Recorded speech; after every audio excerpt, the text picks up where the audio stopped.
What's going on, everybody? Dylan Sports Network. Bada bing, bada boom. We're on live streaming here. Rams and Seahawks game.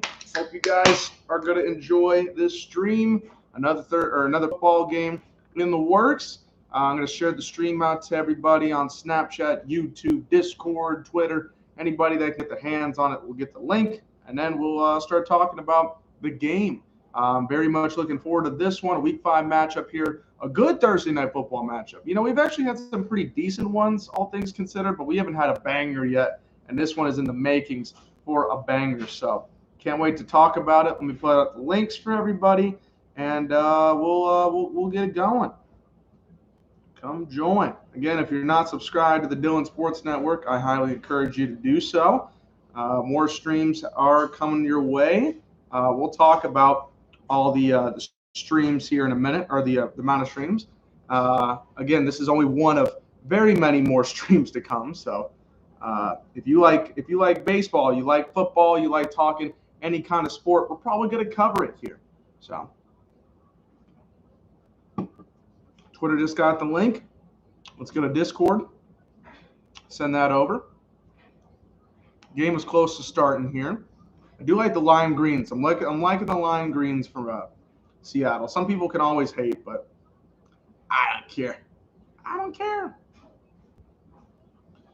All right, boom. There's the stream link for Discord. Now stream link from my Snapchat, and then we're good to go. Stream alert. Boom. Link. Boom to YouTube. Boom. Send. Story. Boom. All right. Discord say anything just yet. And then we're going to go to Cole. All right. Let's talk about this game. Seattle's been struggling. Their defense has not been that good. A lot of inconsistencies to start off the year. A little bit of a struggle in the Pete Carroll era, but they've had this happen before, so I understand it. It happens. The Rams looked good until last week as the kickoff is away from Jason Myers. And we're underway here in Seattle as the kickoff return is returned. And a fumble that went out of bounds. So I guess it worked well for Atwell, but it was not going to for a minute. As we see Matthew Stafford, he has a 1-4 career record against the Seahawks this year. I saw that earlier, and I was like, wow, that's kind of crazy. But it makes a lot of sense. You know, the Lions teams weren't that good against Seattle. It wasn't really on Matthew Stafford. It was all more about the fact that he was on Detroit.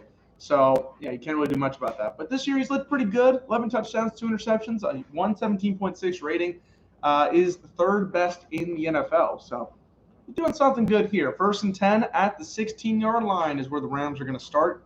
We'll talk about the injuries here in just a second. As a quick pass over there, and is a -1 yard loss. Good tackle there. They were trying to go for a little screen action. They said no dice. It's going to be 2nd and 11 as I got my world-famous monster. They're going no huddle. So they're going to try to pick up the pace, get the tempo going tonight.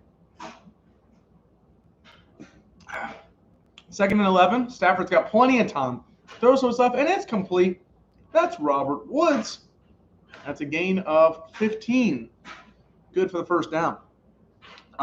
In terms of injuries we have tonight, Chris Carson was labeled as injured at 5:30. So like literally less than 2 hours before the game started. That is not, by the way, I said it was Robert Woods. It was Van Jefferson. Apologize. But, I was seeing that happen. I was like, wow, I can't believe that Chris Carson is out. So that sucks for him. Henderson gets his first carry of the game, and it's going to go for a gain of 1. So Seattle, their goal is to try to stop somebody because they have not been very good. I think they've given up the most passing yards in the NFL this season. And that's not good with Matthew Stafford at the helm. So, yeah, a lot of things can happen, but those are definitely some things Seattle's defense needs to really focus on is hammering that down. Because I think they could stop Henderson. You know, Henderson's a good running back, but he's not the best in the world. But you got a lot of receivers over there for the Rams. Kupp, Woods, Jefferson is good. Everett is out for Seattle tonight, so that's another injury for them. So maybe the Rams have the advantage as Henderson gets another carry. This one's a gain of 3. So it's going to be 3rd and 6 coming up. If you're just joining us here, subscribe to the Dylan Sports Network. More NFL content, more streams coming, obviously. Sunday night is our next stream of the week. We're going to have the Chiefs and Bills stream, so pretty much looking forward to that one. And I hope you guys are going to enjoy it. The NFL ranks for the Seattle defense are 32nd in rushing, 28th in passing, and 32nd overall. So to say that this defense has not been good is quite the understatement, actually. It's like the Cowboys defense for the last 5 years up until 2021. 3rd down, and the Rams are really good on 3rd down conversions. They're 2nd in the NFL here. So Stafford's looking. He's going to go deep. He's going to go to Cup, and it's overthrown. Quandre Diggs was in coverage there, and that means they're going to have to punt it away. They got 1 first down on the opening drive, but no such luck afterwards. For the Rams, they're coming off a really disappointing loss against the Cardinals. They were probably the hottest team in football up until last week. And then they met the Cardinals, who were taking a huge step up in quality. We know that they had the potential to do so, but we hadn't really seen it coming in full circle until this year. And they've done a great job at putting the pressure on a bunch of these teams and a bunch of pressure on the NFC West, where there's a lot of competition between the Rams, the Cardinals. The Seahawks are always a contender. 49ers are there as well. So a lot of contention as the punt is away, and it's going to be returned.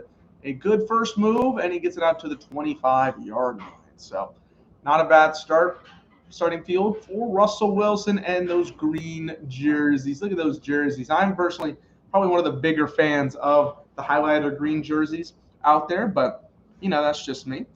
Today, what do we have? We have our world-famous monster. Again, I've had one on every single stream, except for, I guess, the one where I did 2 college football streams. I didn't do 2 monsters that day, but I did have one that day, so I'm going to count it as every stream's had it.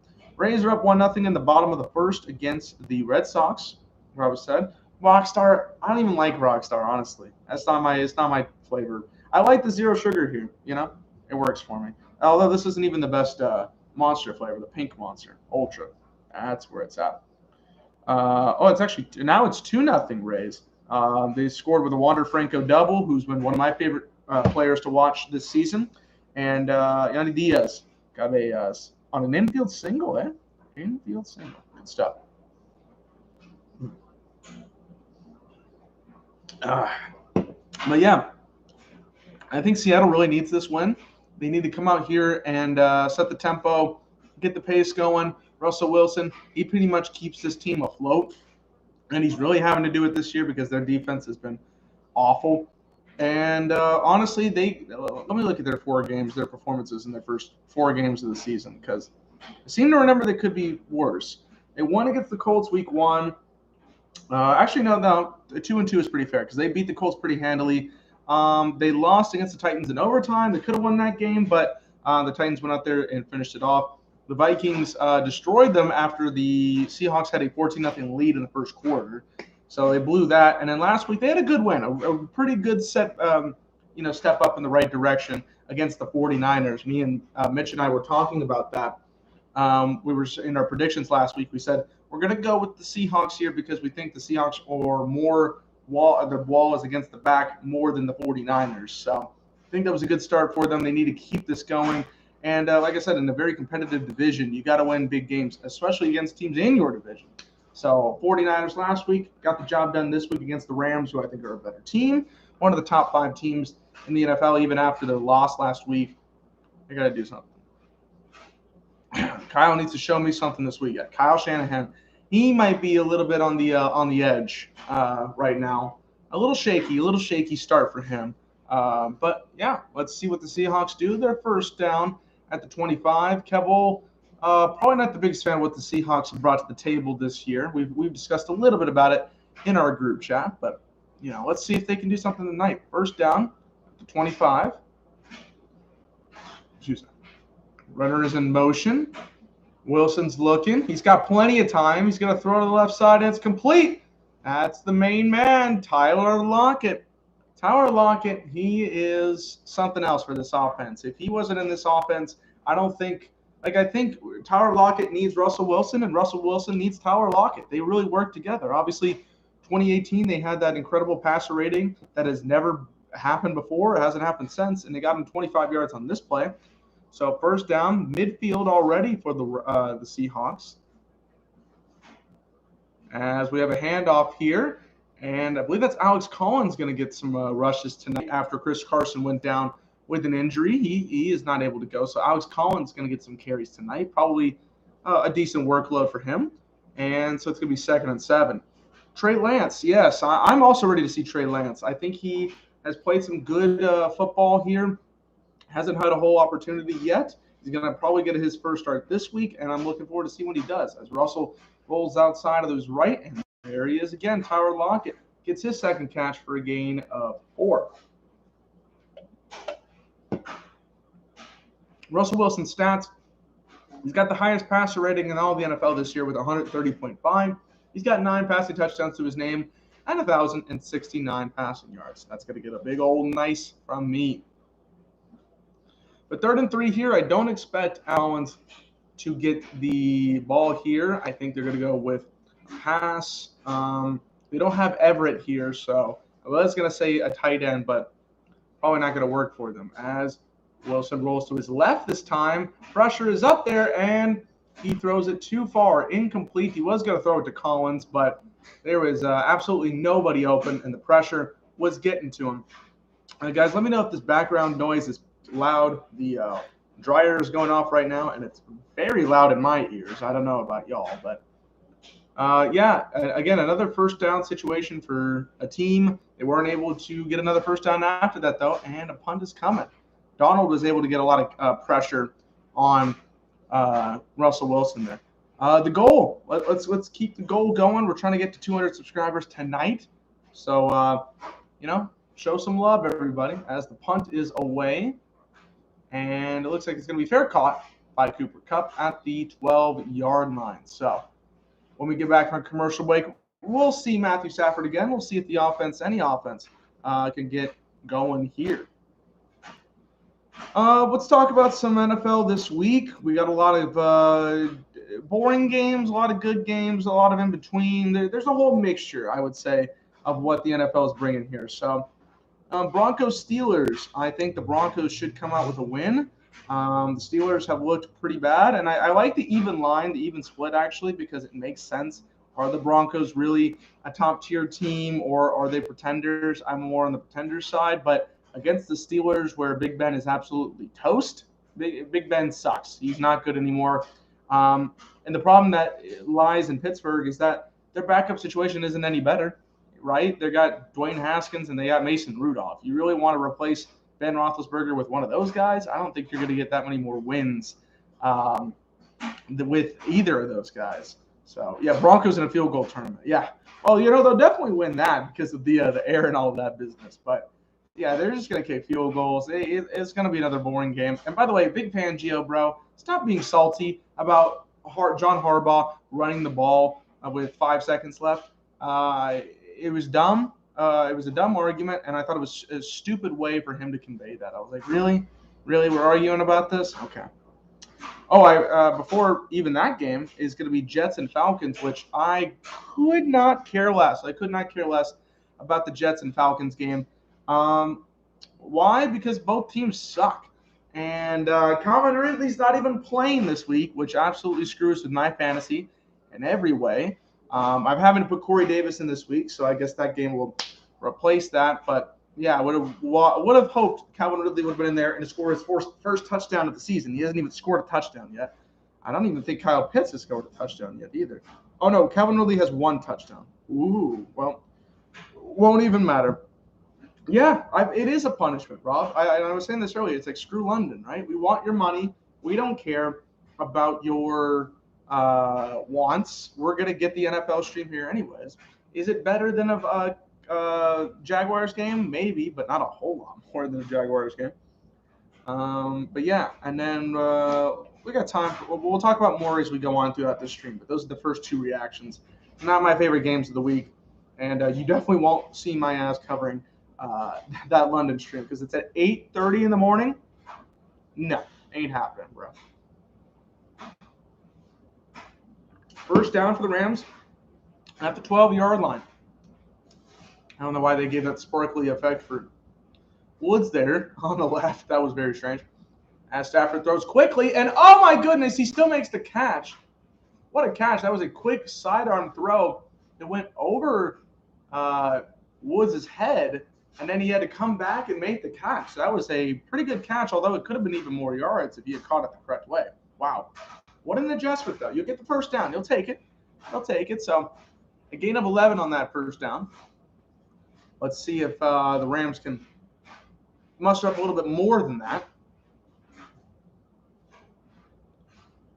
As a little discussion here, there's a 5-man set for receivers. No running back in the backfield as Stafford looks, and he will complete it to Cooper Kupp for a gain of 9 right over the middle. So I could really see this middle of the field thing being a big factor. I could also see a huge opportunity for wow, that is very loud. I'm noticing that in my ear. But I could see them going for big plays. Stafford's always a big play guy. McVay loves the play action, so I could definitely see them trying to throw over the secondary of the Seahawks and try to implement a style there. 2nd and 1, I could see either a run or a big pass. I think he might go for a run here, though, as he will. Henderson will get the ball for a gain of 4. So a first down for the Rams as they're continuing to march on. This isn't your mom's Seahawks defense, or I guess like your older brother's Seahawks defense, because back in the day, that Legion of Boom was the stuff, and now the last couple of years it's been very rocky, and I think this is maybe hit an all-time low right now with how they're playing. So they're not really keeping the Seahawks offense in a whole lot of games. They're not really keeping them in a whole lot of situations. So 1st and 10 for the Rams at the 35-yard line. Stafford maybe changing the play at the line. Shotgun formation. He throws over to Cooper Kupp once again, and Cooper Kupp will get a gain of 3 or 4, but before he's taken out by Carlos Dunlap. So, maybe they're trying to just get down the field. Sometimes it has to work like that, and he knows his targets. He knows he's got plenty of them. So I think that's one of the things that made Matthew Stafford very happy is he has a pretty dang good receiving core. Now, to be fair, he actually had a pretty decent one in Detroit for the longest time. He had Kenny Golladay. He had Marvin Jones. He has obviously had Megatron back in the day, so he's had his fair share of talented receivers. But these 3 at the same time could be a good thing for them as we move forward. So for a 2nd and 6, Henderson gets the carry and absolutely stuffed. That's a loss of 3. He was running to the left laterally, did not move up a single inch, and then the Seahawks defense was able to come away with the easy tackle. Not a big fan of that play call. Running laterally in that situation, not my thing. 3rd and 9. Stafford's looking. He's got a chance and overthrows Van Jefferson. So couple of first downs there. I believe that was 2 first downs before the Rams have to punt once again. I think we thought this was going to be a high-scoring game, and it still could turn out to be that way. But right now, the defenses are holding steady. There's Johnny Hecker there. Obviously, a fake punt specialist. I don't think we'll be getting that today, but we will see if anything there. That was a high snap, but Hecker got it. Punts it away. One of the best in the entire NFL, as it'll be out of bounds at, let's see where they call it, maybe the 18-yard line? Yes, right at the 18-yard line. So, first down for the Seahawks. They're going to get the ball back. They got 1 first down before having to punt it last time. So, we'll see how they do. Let's talk about some more games in the NFL this week. Packers and Bengals, 3-1 records. Packers are favored by a field goal. The Bengals, I have really liked what they've done so far, and they've had good victories. Like I would say the Vikings game was probably their best victory all year, and their best comeback victory was last week. However, that was against the Jaguars, who, you probably shouldn't be in that close of a game with Jacksonville. So what's up, Mitch? What's going on? Having a good time here talking about Rams and Seahawks. Also, this hat might change. I might have a little update on the hat situation come Sunday for everybody. So maybe the red and black will appear in some other way. Maybe that's a little hint, but I'm hoping to get that done tomorrow. If not, it'll be in the works very soon. But yes, Bengals have had an interesting couple of games here. They beat the Vikings in overtime. We lost to the Bears in a defensive battle that I wasn't really expecting that to be the score, that to be the outcome, but it is what it is. They got a really big win against the Steelers, and then 4 days later they were able to beat the Jaguars. So, it is what it is. But Green Bay, they were, all in struggles week 1 against the Saints, right? We were all talking about the sky's falling, it's game over. We're not putting them in any situation. And then the last 3 weeks, they've decided, we're better than that. They destroyed the Lions on Monday Night Football. They beat the 49ers in a really close Sunday Night Football matchup that saw, it was too much time for Rodgers. Too much time. They got the field goal. Mason Crosby won it. And then I would say they destroyed the Steelers, even though it was only a score 27-17. So I've got the Packers winning this game. I think they've been more consistent here in the last 3 weeks. I like what the Bengals are doing, and I'm definitely more of a fan of what they're doing here recently, but I just think it's a little bit too much. Mitch says Green Bay has a lot of injuries on defense, which is why I think makes it a game for Cincy to possibly upset them. Now, there's definitely a possibility. I'll give them that. I think Cincinnati has the talent to do so. And if I'm not mistaken, I believe Cincinnati won against Green Bay here a couple of years ago, the last time that they played. Correct me if I'm wrong, or if that came down to the wire. I feel like they won that game. And I believe it was in Green Bay. So as we have first down to the Seattle Seahawks at the 19-yard line, Collins gets a good run up the middle, and he'll get a gain of 13. So Collins, like I said, getting his start tonight for Chris Carson after Chris went down with an injury.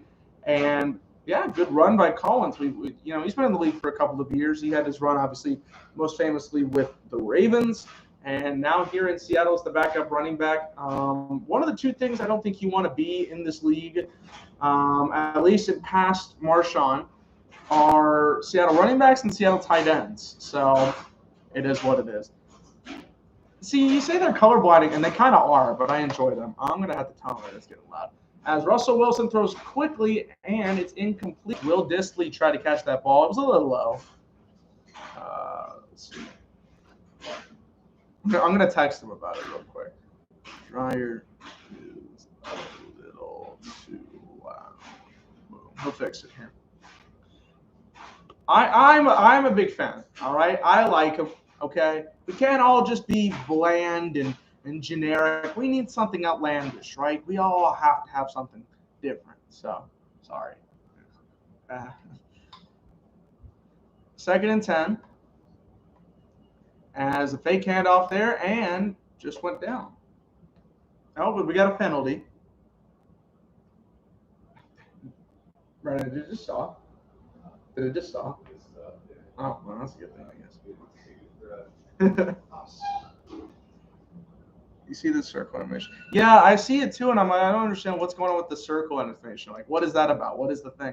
Let's take a look at the penalty here. Oh, I was holding. Yeah, clearly holding. My man was trying to go tackle Russell Wilson, and there was just some clear holding there. So that's going to take the Rams back. Oh, but, Williams was kind of holding on to Lockett there too.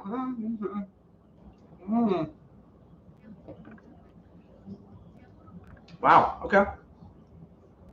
So I think that's what they're calling it there. So it's going to be 1st and 10 for Seattle at the 37-yard line.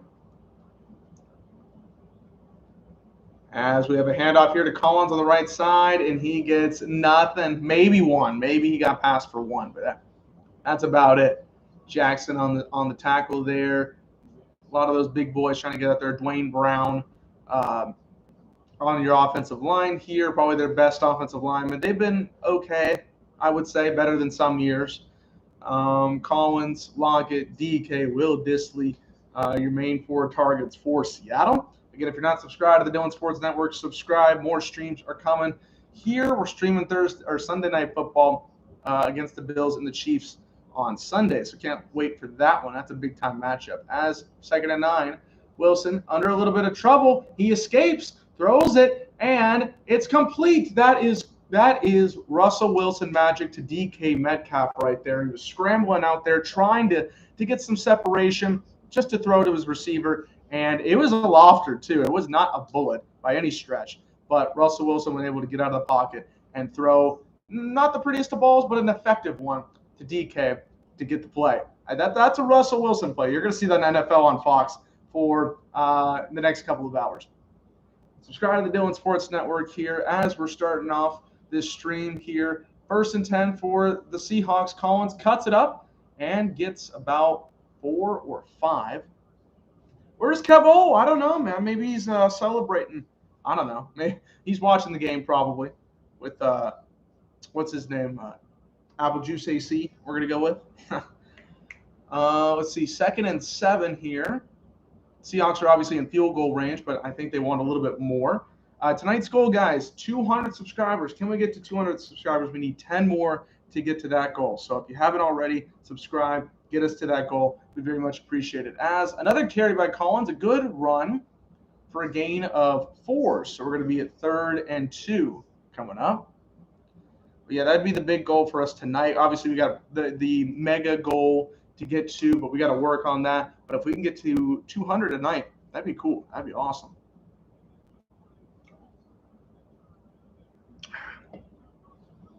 Third and 2 got to come up here. Wilson's looked good. You know, he's had a lot of pressure though. That's the thing I'm noticing is a lot of pressure is on Wilson to make these throws, and he's made them when they're counted. 3rd and 2, handoff here, and nothing going for him. As right back to the line of scrimmage, it's going to be 4th and 2, and the Seattle Seahawks are going to have to kick a field goal. Dallas was on the run, DJ Dallas on the carry, and wait a minute, we're not going to get a field goal kick as of right now. We got Wilson still on the field. Pete Carroll's like, screw it, I want points. I want them against the Rams. They need to do it right now. So the offense is out there.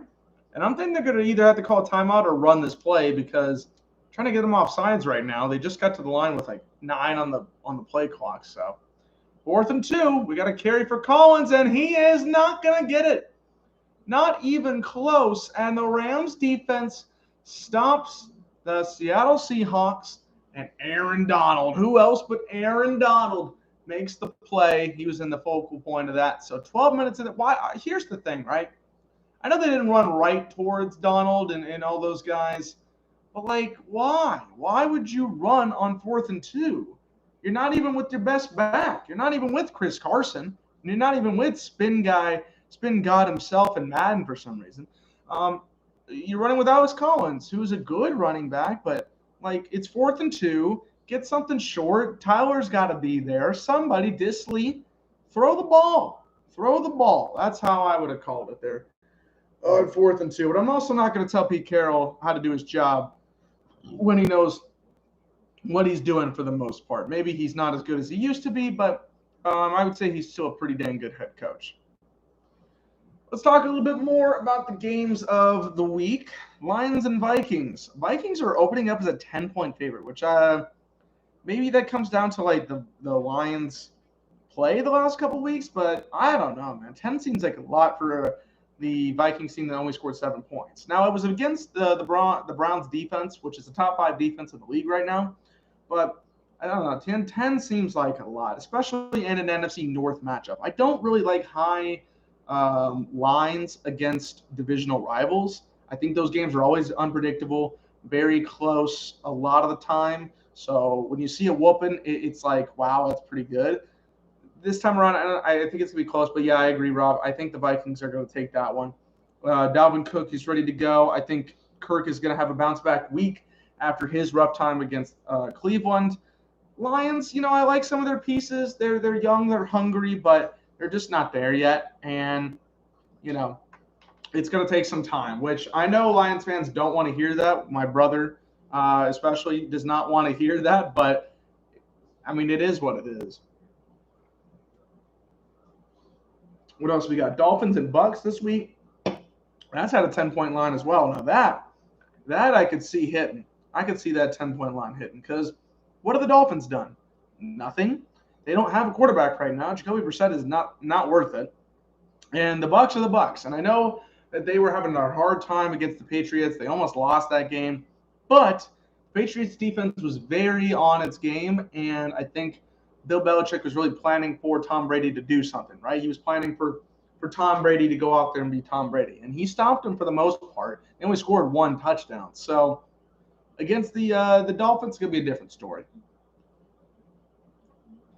1st and 10 for the Rams at the 30-yard line. Receivers in motion. And Henderson gets a good run. He's going to get the first down, a gain of 10. I think it's worth it. I would take the Buck spread right now. Absolutely take that spread. Let's see here. Actually, we'll talk about more games as we go forward. In the commercial breaks, we'll talk about games, and we'll also watch a little bit of the Rays and Red Sox game. 1st and 10, Stafford, he's got time. He's got to throw, and incomplete. Well, that was a little bit of action there. A little back and forth between Deshaun Jackson and the defender, who I couldn't really tell who it was. It looked a little handsy as well here. No, good play. A little push afterwards. That was a little excessive, but good play. So he's trying to get to Deshaun Jackson. That's also another receiver that I forgot to bring up earlier is Deshaun Jackson, right? I know he's old. He's not as young as he used to be, but he is the king of 75-yard plays, right? I think he's got the most 75-yard touchdowns in history. So he already had one earlier this season, a couple weeks ago. So you could definitely count on him to do something big. 2nd and 10, a screen. Henderson, they got some space. Good blocking. He's out to midfield, and he'll be taken down at the 43-yard line. So Henderson is going to be a focal point of this offense as well. They really like what they've seen out of him and trying to take the Seattle defense off their game, and they did so right there. They got them all flustered as there was only really one man to get there to slow them down. But now at the 43-yard line, like I said, 5 first downs for the Rams here to start the game off as we got play action. Oh, Stafford wanted to take a shot, and he's sacked. He is sacked back at midfield. That is a good play because he wanted to take a deep shot, but the pressure was able to get on to Matthew Stafford, and he took him down. Yeah, a lot of pressure right at the middle. If he had thrown that ball, now I don't know how open his receiver was, but Collier was on the play. I don't know who exactly got the sack there. Kind of missed that. Taylor was on the sack. Okay. Subscribe to the channel if you guys haven't already. Again, trying to hit 200 tonight, so let's see if we can get that. 2nd and 17. The Rams offense has only allowed 4 sacks all year, which is the fewest in the league. So, they've done the job for the most part. So Seattle gets a surprising sack as Matty Stafford throws complete, and that's going to be right around the sticks for a first down. That's Robert Woods. I'm not sure if they're going to give him the first down, but I think he should get the first down here. That's a pretty easy pattern, pretty easy completion. As let's see, was any part of his body down? Maybe his butt. He was acting like he could still go, but no. 1st and 10 here at the 37-yard line. Seattle got a sack, but then immediately gave up that yardage, so all for naught. And here we go, empty backfield. Stafford's looking, going to throw over the middle, complete. Woods got a big gain, and he'll be taken out at the Seattle 9-yard line. Nice crossing pattern, pretty simple throw, pretty easy execution. And then it's all about the speed of Woods, getting more out of that reception and taking them into the red zone. Now, I can't remember the red zone stats for Seattle, but based off my mind, I don't think they're very good. I think they give up a lot of touchdowns here in the red zone. Robert Woods already has 4 catches for 50 yards, which if I'm facing him in this week, I'm going to be really, really, really, really, really, really, really, really, really, really, really mad. But we'll see. That's a different league that I don't care about. Okay. Yeah, he's nobody in this game. Good. Red Sox are already going to the bullpen. Wow. You know what I'm realizing here? We're only 4 games, I guess, now into the postseason. But what I'm starting to realize is even if we're in the ALDS or, the division series, they're giving up on their starting pitchers quite early. They're like, screw it. We think we need to go here quickly so we don't lose an opportunity at this game. And I know we're in a best of 5, so it's important to win these games. But, 2-0 in the bottom of the second, they're already going to to the bullpen? That's not great. What's my Fox Sports 1 app? Is it, I see why that's an issue. Well, I'm trying to get to that game. I want to see if there we go, 102.1. They are in break right now. And even they gave up the 2 runs that I talked about earlier. They haven't even given up anything since. I know they got a runner on second with 2 outs, but like you can't give up on your guy already, right? Are they taking him out? I don't know. Yeah, they took him out. Wow, they gave up on Eduardo Rodriguez really quickly. And what are they going? Garrett Richards? Garrett Richards? Okay, he's not good. That's just my opinion. If you guys are not subscribed to the Dylan Sports Network, subscribe. We've got a lot of streams coming. I see more people coming in, so I appreciate that. Subscribe to the Dylan Sport Network for play-by-play content, play-by-play analysis. We've got a lot of good stuff coming on the channel. Bills and Chiefs coming up on Sunday night. So very much looking forward to talking about that. And again, we got NFL. We're going to have college football back next weekend for us. We're going to have MLB streams next week as well. We're not exactly sure which games I'm going to be covering then, but I'll take a look at the schedule and see what that's all about. Maybe, let's see. We'll skip through here. Monday, you guys may be down for a Monday stream? Maybe a Giants-Dodgers game on Monday? Because I talked about I didn't want to do the Colts and Ravens game. Maybe I'll talk about the Giants and the Dodgers. That'll be game 2 or 3 of that series. So maybe that'll be the next baseball stream on Monday if you guys are down. If everything goes according to plan. That's a full day of baseball because the Brewers and the Braves start at 12 Central. And then Astros, White Sox at 2:30, Rays, Red Sox at 6, and then Giants, Dodgers at 8:30. So first and goal for the Rams here at the 8-yard line. Matthew Stafford in the pocket. He's going to throw quick and incomplete. Right in and out of the hands of Van Jefferson. As Rob gives us some scores, Houston's up 17-8 on Tulane, and Coastal Carolina up 24-0 over Arkansas State, as they should be because it is Arkansas State. That is the only ranked college football team playing today. Tomorrow, Temple will take on number 5 Cincinnati, and Stanford's going to be taking on number 22 Arizona State. Now, what's great for Cincinnati is they're already ranked number 5 in the country. So that's pretty important. And if they stay undefeated and win their conference, I think they're a lock to get in. And I'll talk about that here in a second. Second and goal. Stafford's having to roll out to his right. He's still looking, going to throw, and it's intercepted. It is intercepted. What a bad decision by Stafford as Quandre Diggs gets the interception. He rolled out all the way to the right. That's a classic Madden play, by the way. He ran all the way to the right, and no one was there. And Diggs, with the great interception, he was able to corral that in and get the 2 feet. Wow, I think that was just a terrible decision by Matthew Stafford. Oh, you know what it is? What I'm assuming is that so he's rolling out to his right, and the receiver was running out in this direction too. Not Henderson, who was right at the edge of the goal line. There was another receiver who I couldn't tell was running that way. And so when Stafford was looking to make that decision, he was going to throw to him. But then the receiver just stopped, maybe hoping he can get the defender to keep running this way. He can get the throw to Stafford. Boom. It's all there. But I think a miscommunication happened to where there was no receiver at the end of that play, and boom, there was an interception. So all for nothing on that drive. 1st and 10, play action for Seattle. There's a little bit of pressure. Russell's looking. He's running. He'll get a couple of yards. He'll get 6 yards with his legs. 2nd and 4. Guys, comment below some thoughts you got here. Rams, Seahawks, we're still scoreless after 1. Was there anything in particular you're looking for in this game? Also, or you want to talk some baseball, put it in there. I got some comments. If you guys want to ask questions as well, I'll talk about that during the game. Dylan Sports Network still here in the grinding. Yeah, okay, that's what I think happened here is that, and I'm trying to think of his name at the current moment, Jefferson was just kind of standing there. He should have kept going with the route. 2nd and 4, Collins is going to get the run, and he'll get 5 on this carry. So 1st down for the Seahawks here. So, yeah, a little bit of an interesting start to this game. I thought it was going to be a little more high offense, and the Rams looked like they were going to be able to do that, but a miscommunication leads to a pick for Quandre Diggs and the Seattle Seahawks. They're still replaying this play. They're still talking about it.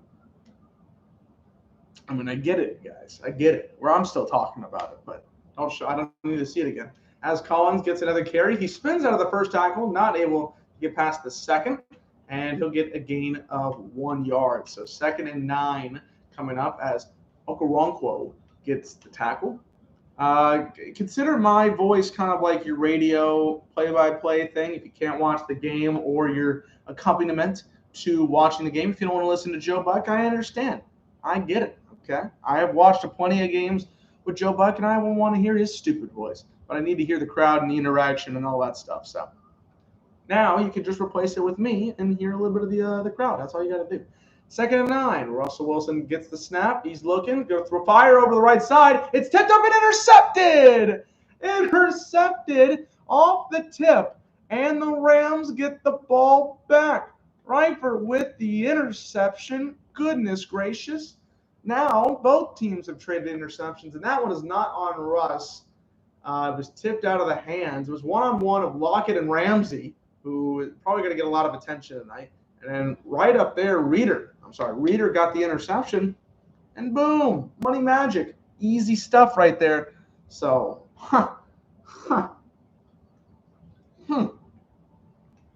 big-time interception. Oh, wow. So what did I say about offense? Was I joking? Are you joking me? I guess I am joking you. Ew, I am looking at these. Ew, that's terrible. I just tuned into the Red Sox and Rays game, and I'm looking at these new graphics, and they're terrible. Terrible. Who likes that? Does anybody like that? Is Twitter flaming this right now? I hope they're flaming this. That looks awful. They're trying to be so sleek and updated. It's not right. It's not right. I don't know if I should search Red Sox, if I should search FS1.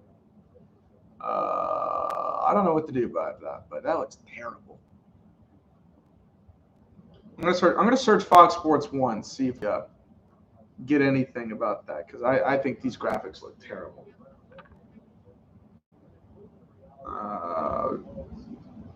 No. Okay. Nothing there. But Rays are up 2-0 in the game against the Red Sox in the top of the third. As Hernandez swings, and it's going to be a ground out. McLennan doing good so far, from what I've seen. Go back to the game. Let's talk about a little bit more football action. Let's talk about some more games of the week. I knew, just as I said that, I knew that I need to charge my computer at some point. Luckily for me, I didn't forget it this time. I thought maybe I did, but I didn't. I'm going to charge that real quick before you even do that, because that's going to be important. My screen went dark as soon as I mentioned talking about more games. And boom, we're good to go. All right. Let's see. Let's go to the schedule again. Let's talk about some more games that I haven't discussed already. Saints in Washington. I expressed this on Monday. Yeah. I expressed this on Monday that this is an unpredictable game, to say the least. Like, I don't think either team's very good. Saints are a little bit better, but they're very inconsistent. They're two of the most inconsistent teams in the league, if not the most inconsistent. As play action fake here, and Stafford's going deep. Middle of the field, incomplete. 2-on-1 coverage. Diggs was right in the middle of it for Van Jefferson, who's been, I guess, a big part of the last couple of plays we've seen here. That was interesting. And now they're highlighting the Ramsey Lockett connection that resulted in an interception.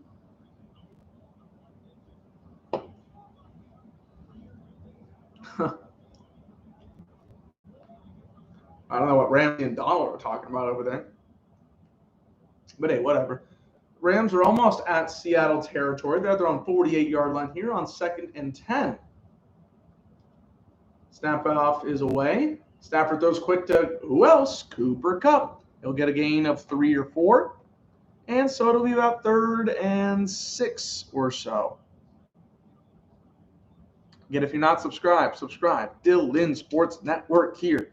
Live stream. We're streaming. We're streaming live. We're not just streaming live. We're live streaming. Boom. Is that a bar? Is that a Drake? That sounds like a Drake rap. We're not just streaming live streaming. You know, I don't know why he sounds like that, but I can't really do a Canadian accent. 3rd and 5 coming up here for the Rams. Henderson gets back in the backfield. A little bit of talk and discussion. And, are they going to get the snap off? I don't think they're going to get the snap off. They either took a timeout or it's a huge flag. Oh, that took way too long. We got a flag. Well, it was like he was talking about it with 3 seconds left, and then the lineman stood up. I'm like, you're going to have to take a timeout at that point. They just don't have it. They didn't have enough time. So that is a 5-yard penalty. That's a costly penalty. And Matthew Stafford's like, bro, come on. We haven't scored. They haven't scored. We've done some things. They've done some things. Can we go and get a touchdown, please? Very much appreciated. So 3rd and 10 here for the Rams. A little discussion, a little talk. Let's see if they can get the conversion on 3rd and 10. A handoff to Henderson, and it's going to get 2. Now, again, why would you run on 3rd and 10? What's wrong with you, man? Did they just give up? They had to have given up on that call, right? Because why are you not throwing on 3rd and 10? That's lame. You're not getting the yards on a 10-yard rush. You're not going to take them off that guard. I know Seattle's defense ain't that good, but you're not going to get them off guard on 3rd and 10 with a run. You're kidding me? You got to be kidding me. So, Hecker's out there once again. Probably not going to fake punt here, I would imagine. If you're smart, you wouldn't do that. And they punt. Wow, I was close to being blocked. As that is an okay punt. It gets out at the 16-yard line. All right, so nothing. And McVay is flustered. He's like, dude, what's going on? Why is our offense not doing jack? That's a good question, Sean. I don't know what they're doing right now, but it ain't nothing good. Look at the defense hasn't given up any points either. All right, more talk of NFL games this week that I haven't discussed. What have we not discussed? Oh, by the way, I think the Saints are going to win that game. Eagles-Panthers. You know, a sports fan was talking to me the other day about this game being close. And at the time, I was like, nah, the Panthers are too good. But then I realized the Eagles score a lot of points, and I'm interested to see how this one's going to go. Now, I think the Panthers are still going to win this game, but I like that -3 line for the Panthers. I think it's going to be dang close, honestly. Darnold's going to be going up there trying to get back on track. You know, he had a rough game. He didn't really have a rough game against the Cowboys, but they had a rough loss against the Cowboys. And he rushed for 2 touchdowns. He actually leads the league in rushing touchdowns with 5. Who would have expected? Even over guys like Zeke and Henry and those kind of guys. So, yeah, it was interesting to see that when I saw that stuff. But I think the Panthers are going to take that one. I think the Eagles are going to make it a competitive game, but I don't think they're going to make it a game in which they win. Kevin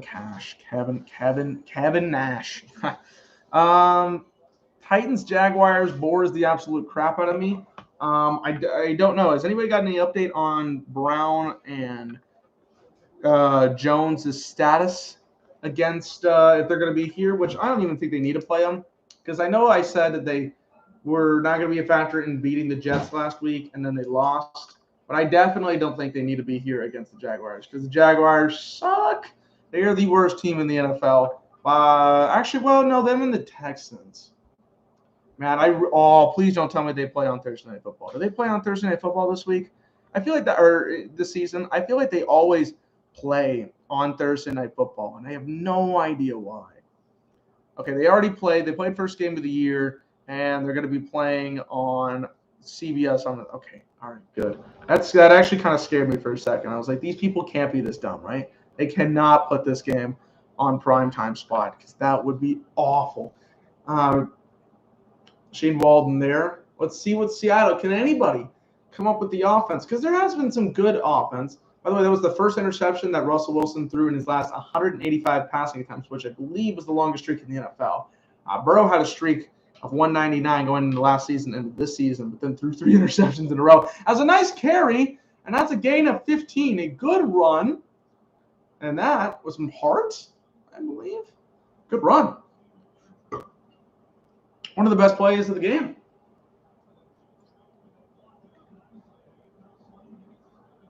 Okay, I see you, phone. Gain of 15 there. Russell Wilson's only thrown 6 passes for 54 yards. He also has an interception. So if you're counting at fantasy, you got like 0.0, 0.1 maybe. As a fake handoff, Russell wants to go deep. Russell's going way deep. Down the sidelines for Lockett, and it's incomplete, but a flag. That was pass interference if I've ever seen it. He knocked down Tyler Lockett. A big completion gets taken off the board. I know fantasy owners are hurt that he did not get the catch, but that is a big gain for Seattle because he was going to absolutely catch this ball. He gets right past the corner, and Lockett's speed is able to get past Rockwell, and then, yeah, he just tackles him. He straight up tackles him before he even tries to catch the ball. Come on now. You think that's going to work? No. I know you're upset if you got Lockett in fantasy this week and he doesn't make that catch, but for the Seattle team, you know, you got to take that. Oh, I just messed this up. There we go. Is that working still? All right, that should be working.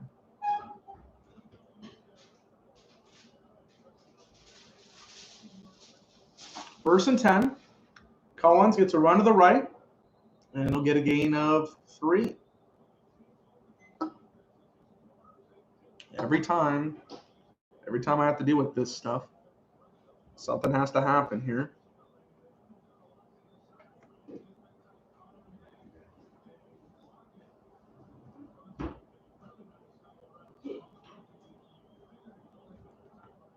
We're gonna try this. There we go.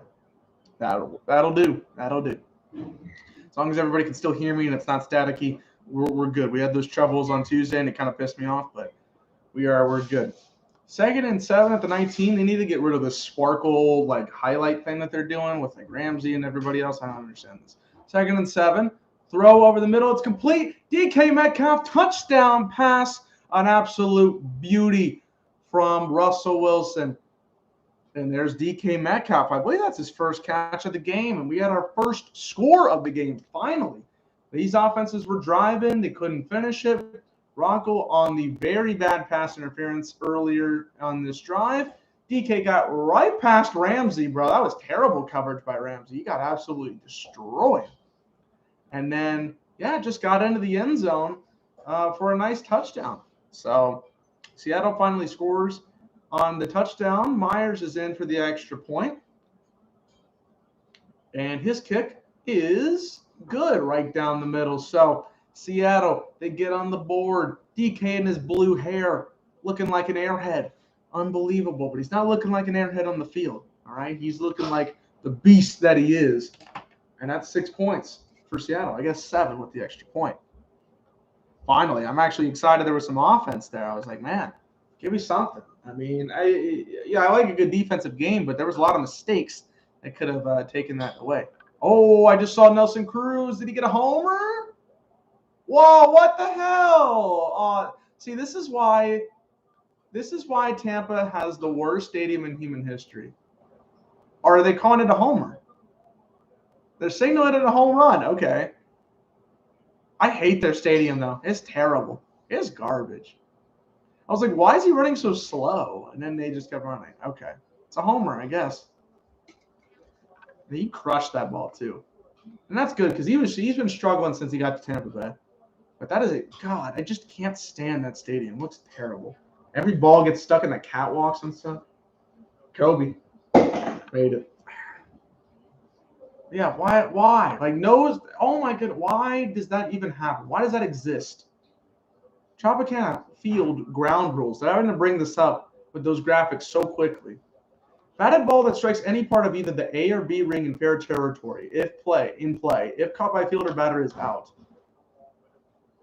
And if it's hit in C or D ring, including lights in fair territory, that's a home run. Like, why do you need to have these rules? That's so stupid. Make a new stadium, bro.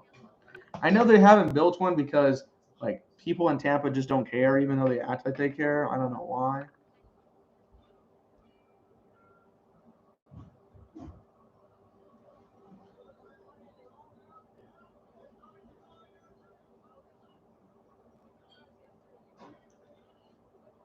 But yeah, I'm gonna keep complaining about that because it's stupid.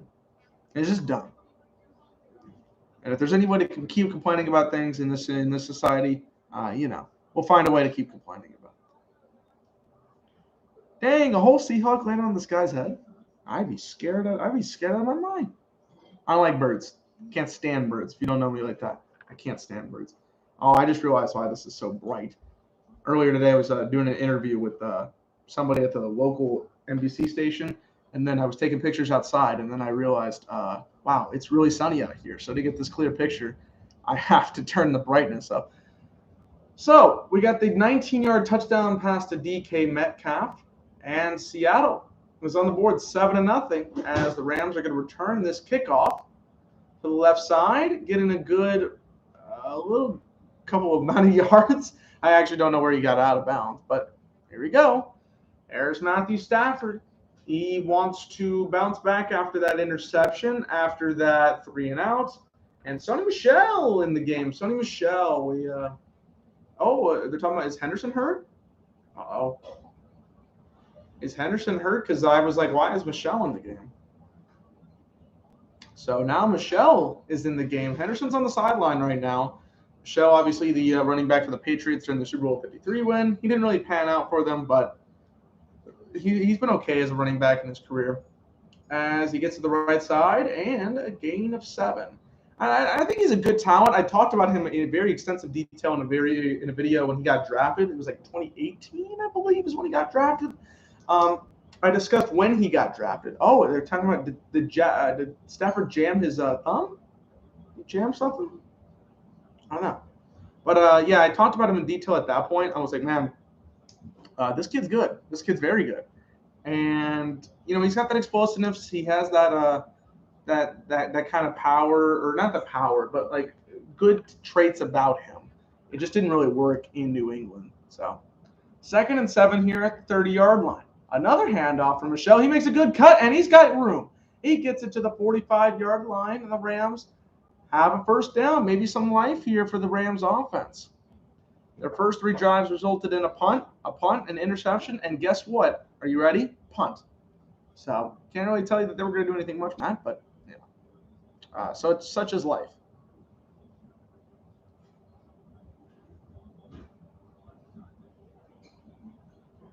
As it's 1st and 10 here with 7:43 left in the second quarter. This game's actually kind of going by fast. I'm not going to lie. Or that's how it's feeling personally. 8 rushes and 16 passes for the Rams offense in their play selection. So 2/3 to 1/3 here. As another carry for Michel. They're going with the hot hand. This time he pushes forward, maybe gets 3. I want to say probably 3 yards on that carry. As they're highlighting, of course, the Jets and Falcons game. I'm going to be asleep then. But you know what? If you are like wanting to go to sleep at that certain time, I don't know why you want to go to sleep at 8:30 in the morning. That'll be a really good game to go to sleep to. Jets and Falcons. I don't know if there's any more successful games to do that than that one right there. So as Higbee, is he getting looked at for something? It looks like he has his helmet off on the sideline. So, man, what's going on with these injuries? What's going on here? This has been chaotic. Absolutely chaotic. As we have maybe our first throw here in a couple of plays. Stafford throws, and it's complete. What a catch by Robert Woods for a gain of 12. He juggled that with the defender right in there. I believe it was Reed covering him the entire time and holding on to him. But he was also holding on. Wow. He was holding on to it for a while. Nice catch by Woods there on a 10-yard stop. Nice little reception. And he'll pick up a first down for the Rams. Stafford, 10 for 16, 112 yards and an interception. That's Woods' first catch since I brought up the 4 and 50 stat. He's 5 receptions for 61 yards now. As they're in Seattle territory once again at the 43-yard line. for the Rams. Rams hand it off. Sony Michel. Sony Michel gets a little bit of room. He'll go for 7. Maybe Sony Michel was what the Rams needed. I mean, again, Henderson was doing good. But Michel, maybe it's the fact that, okay, they're showing that maybe he got stomped on during his hand. Maybe he got stomped on during that little rush by Michel, that gain of 3 that I was talking about. So he's on the sideline right now. Maybe we'll see if he comes back in. But Michel has 4 carries for 31 yards. A good on this drive alone. So good stuff from Michel here. 2nd and 3. And he's got time. Kupp gets the completion. And he'll get a first down, a gain of 3, maybe 4 on that play. Brooks was in there for the tackle. So was Jamal Adams. Jamali.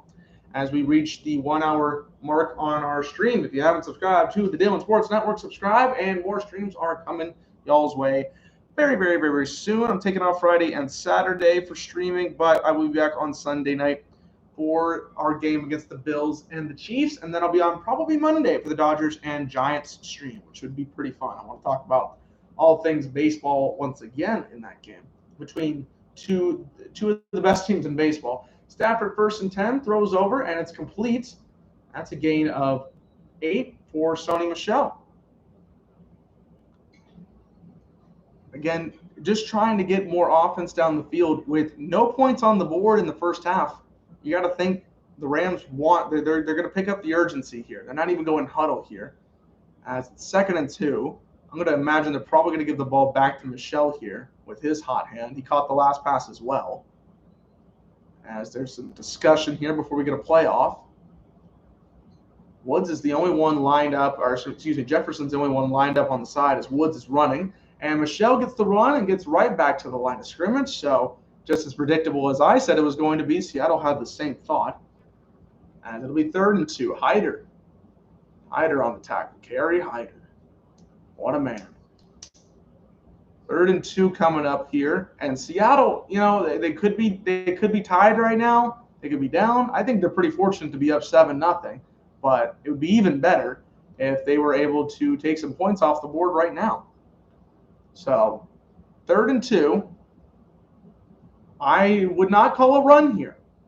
The Rams were 0-3 on 3rd down conversions tonight, and it's been mostly with the run. And they run, and imagine that. Oh, you know what? A little bit of an extra rush by Sony Michel, but guess what? It didn't work. I'm a couch analysis, but I don't really see how that works if you've done it 3 times and it hasn't worked any time, even if it is with a new guy. Now, that little extra effort by Michel was good. It's probably 4 in like a short yard, and they're going to go for it. Let's see, are they going to go QB sneak? Are they going to go with another predictable run?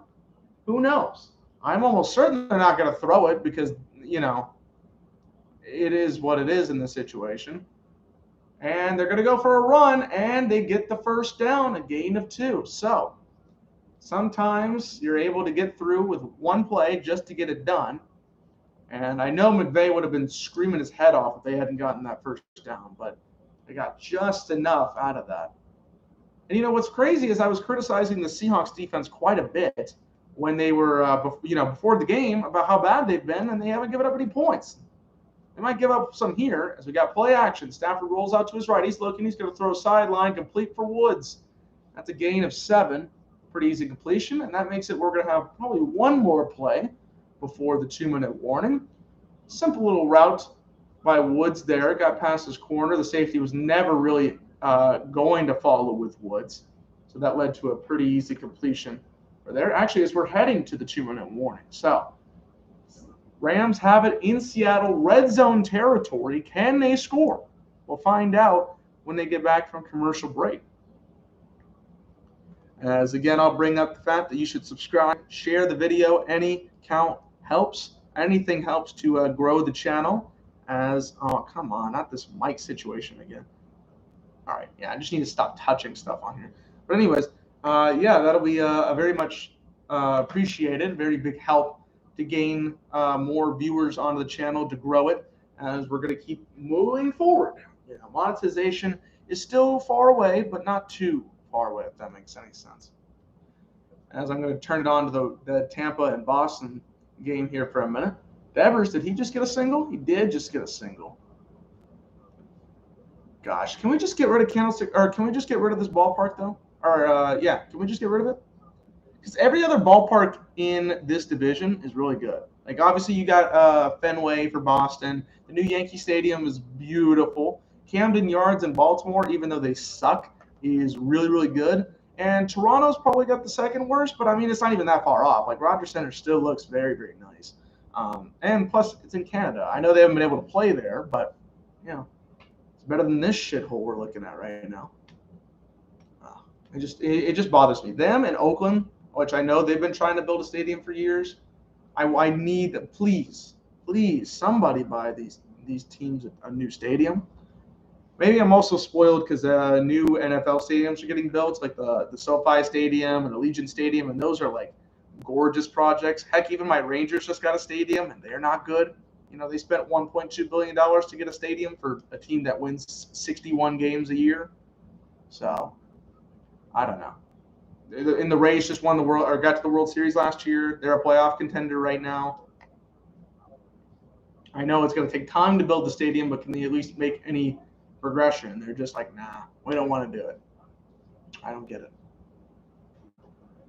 Let's see. Floating back and forth here. Let's talk about another game of the week here. Actually, no, we're back to commercial, or we're back from commercial. So I'll leave more of the NFL discussion at halftime. We'll talk about the rest of the games I haven't talked about and anything else that I find interesting going forward. I will bring up, though, real quickly, I said Cincinnati's in a good spot because they're number 5 in the country, and they can pretty much win their conference pretty easily.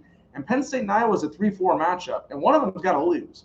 So I don't think a one-loss team in one of those is going to beat Cincinnati. It'd be a pretty interesting competition there.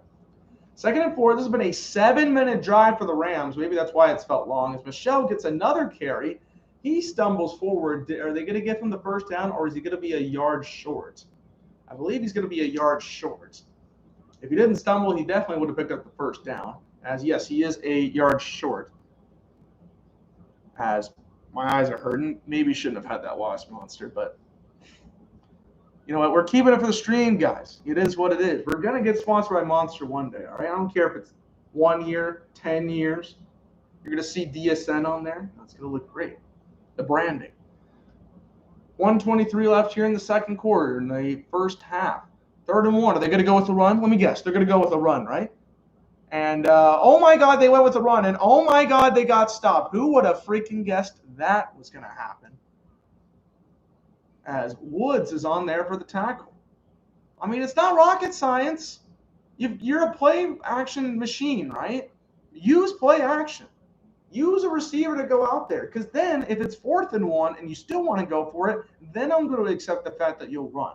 3rd and 1 runs are the most common thing in all of football. So obviously the big men are going to put pressure. They put 8 in the box. They put 9 in the box. There was only 2 corners out there the entire time. So it's a dumbfounding decision. And now it's 4th and 2. What, are they going to run it again? Or are they going to pass? Are they going to realize they don't have any points on the board? I don't know. It just annoys me when teams don't understand. They misunderstood the assignment. They really did. Okay? So Stafford is now on the sidelines. It looks like they're going to take a field goal. Or wait a minute. Is he coming out? He's coming out of the game? He's coming out of the game, but the offense is still on the field. I think they're checking on his right hand. He looked like he got hurt. Okay, no, it's a field goal. Okay, I thought the offense was out there for a second, but I was like, I don't know what they're doing. Matt Gay on the kick here, as the kick is away, and it's an easy field goal, 31 yards out. So the Rams have points on the board. I don't think it's as many as they wanted, but it's points. As Stafford, they're paying extra attention to him with 1:08 left in the second quarter. Let's go back to baseball for a minute. I said I was going to stay with or I was going to talk about the NFL games when we get back to commercial. Again, subscribe. Dylan Sports Network DSN. This hat might change very soon. It might have the same colors, but it might have something different on it next time around come Sunday night. So that'd be a nice little look. We'll see. Depends on everything goes well, but it could definitely well happen. Red Sox and Rays right now, looking like a good game. It's 3-0, but Red Sox have a runner on first. And Verdugo, the hero of Thursday, he had 4 of the 6 RBIs for the Red Sox, is up there to bat. Whew. I'm not tired, I promise. I promise.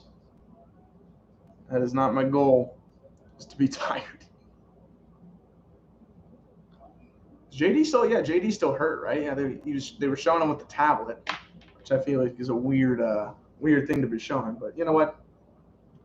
Who am I to say what they're going to do with their team, right?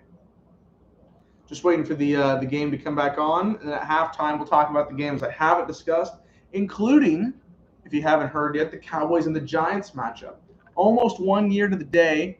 It's weird, right? Because the Cowboys game was Week 5 against the Giants. Last year, Week 5 against the Giants. It was also at home. This one is at home. The date of that game where Dak broke his ankle, October 11th. The game that we're having it on Sunday is October 10th. So it's pretty much 1 year in every way, shape, and form. The game last year was at 325. The game this year, 325. I don't know who decided that was a good idea. What conspiracy theorist was out there trying to hurt my mans. But I don't like it. It's also at home. And I believe it's on Fox. I believe that's the only big distinction. Yeah, it's on Fox. The last one was on CBS one. Romo thought it was just a little cramp or something. I forgot, what did he call it? Did he call it a cramp at the time? Which, I mean, I feel bad for him. He clearly didn't know the real extension of the injury at the time. He only saw one angle of it. But, yeah, it was a little more than a cramp, Romo. I'm sorry to tell you that. Stafford's having some conversations. They're talking about it. I think he's saying, yeah, my finger got jammed on one of those handoffs, and now it's wrapped in some bandages. Pointer finger on, I believe that's his left finger. Left hand, I should say. You have 5 left fingers. As a kickoff is underway, 1:08 here, and they're going to get a return, and that's a decent return out to the 28-yard line. That's DJ Dallas. So 103 left. What do I see out of this drive? Well, Seattle has 2 timeouts. They have Russell Wilson and they have Pete Carroll. So things could be set up for good. Let's just not run, okay? Because I'm sick of seeing runs that are predictable. I guess it would be unpredictable to run here, but why would you do that with the clock? Is Tyler Lockett going to get involved? Is he going to get a big play? Is it going to be DK once again with the big play? Who knows? I could see a lot of things going for him here. Maybe even a Russell Wilson run. I could see that as well if things collapse in the pocket. You know, they got 2 timeouts. So let's see if Seattle's able to even put 3 on the board with Matt Gay. Let's find out.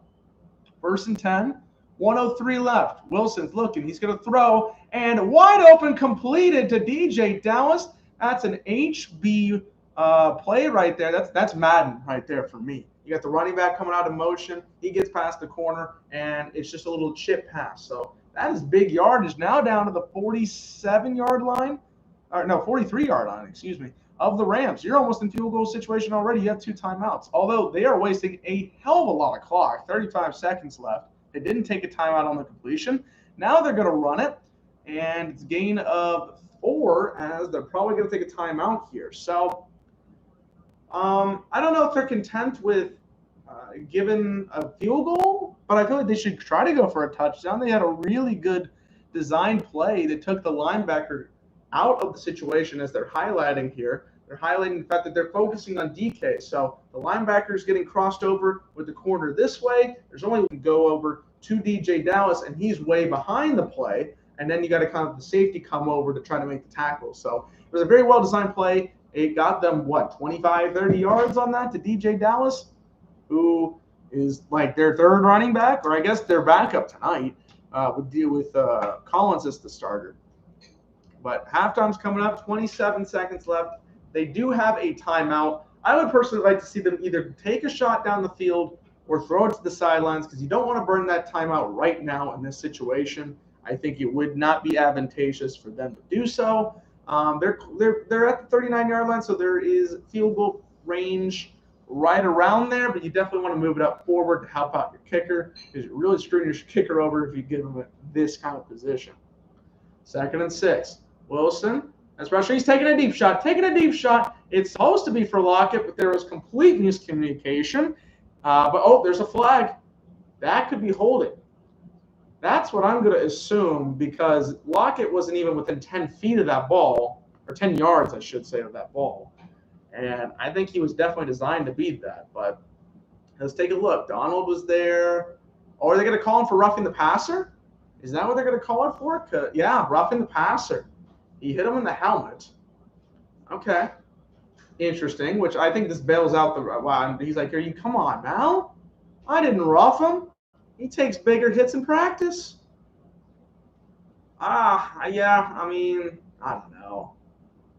Eh. I mean, the NFL's been soft. They've had the least amount of penalty yards the first 4 games this season. Now they have like 71, so they've almost gotten their whole season total tonight. Not good. 26-yard line, 21 seconds to go. I'm interested to see if they go for tight end here, throw it with Disley. Are they going to force it with Metcalf? They've got Lockett. I mean, there's targets to try to go to here. So Wilson throwing completed over the middle.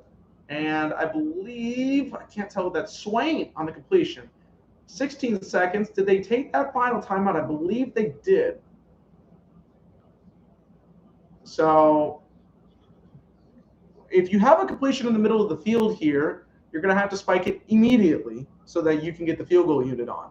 If you get something to the outside, even better, but also you're going to have to get something complete after that, or else you're going to have no time left on the clock. You're going to have to take a field goal kicker out there. So I'm going to give him one play. And if you don't have that one play, throw it away. Throw it out of bounds. Either give yourself another opportunity on 3rd and 1 or kick the field goal. And that's how I'm seeing it right now. If you're Seattle, you know the Rams offense is capable of doing more. I know the 3 points is up there. You've done a very, very good job, but it's one half of football. There's still 30 more minutes to play.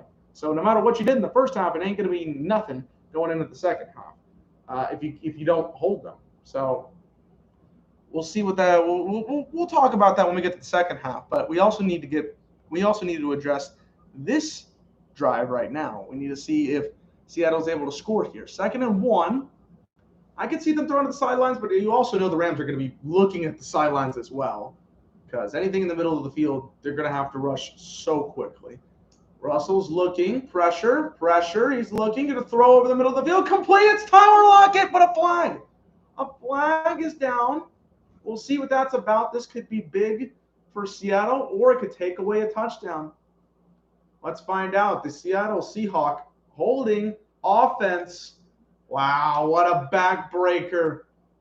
What a backbreaker for Seattle, for Matt's fantasy team, for every fantasy owner of Tyler Lockett. And yeah, that's holding. That's holding. Absolutely doodly. That's not a good play right there.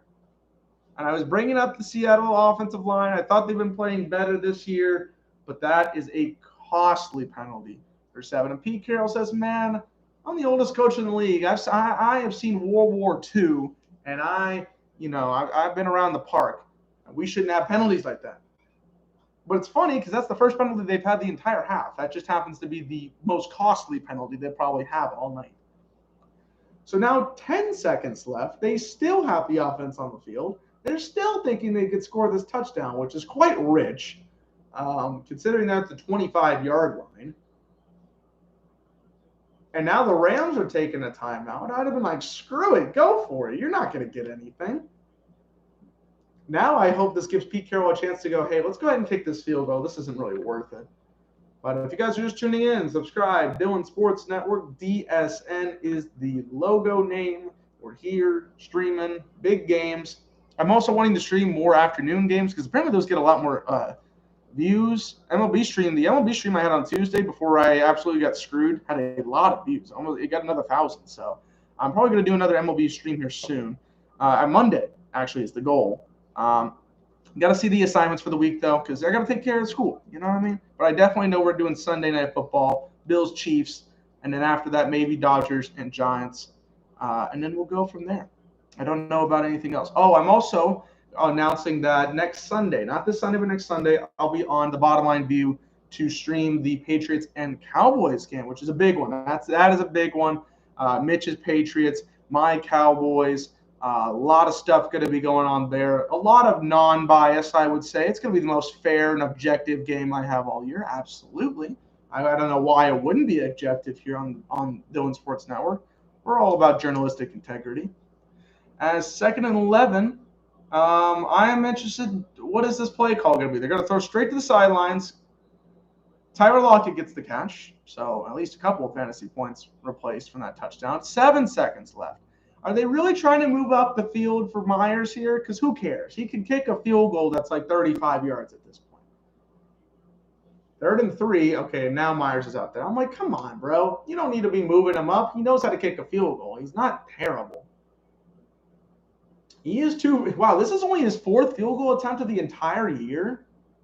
Okay, I didn't know that, but wow, this is a 35-yard attempt, and he kicks it, and apparently he is that bad because he just missed this field goal. Wow. You kidding me? Are you kidding me? Man, I just defended you on YouTube, and now you're making me look bad. You're making me look like a schmuck here, okay? He booted it. It was close. I thought it was going to hit a doink situation. It didn't even get the doink status. You know how bad you are? You don't even get the doink status? Come on. Come on. Come on. Unbelievable. Myers was like, oh, my God, you got to be kidding. And we didn't even see Pete Carroll's reaction. I wanted to see that. As we'll get a kneel down. And yeah, so that's halftime. 7-3. If you took the under right now, you're elated, right? You're like, woo! Because I think the under-over was not a generous amount, but a good amount. What's the status on the over/under? Can I take a look at that real quick? 54, bro. You're screaming right now. Bro. You're taking it back, chilling. What do they think this is gonna be? 28-26? What? Bruh. Heck no, that's crazy. He does need to lay off the Pepsi. He needs to lay that off. All right. Ooh, double play, Red Sox and the Rays? Yes, good play. Good play into 4.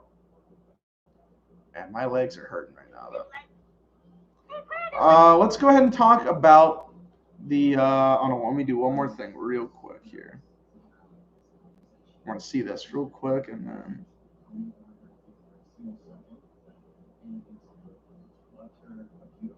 Okay. Yeah, let's talk about the other NFL games throughout the week as we're into halftime here. We got about, 12 minutes left. I did not just turn on the volume in here. Has it been that loud? Oh, well, y'all can hear it. Let's see. What other games have I not talked about? I think I got 5 or 6 more games to talk about. Patriots and Texans. This is opening up for a 9-point Patriots favorite in the betting world. The Patriots should definitely win this game. In fact, I would probably have this even higher than a 9-point win because the Texans have no quarterback. They have no run game. They have no defense. They have no offense. They have literally nothing, honestly. And, Watson continuously deciding not to play, just staying on the sidelines.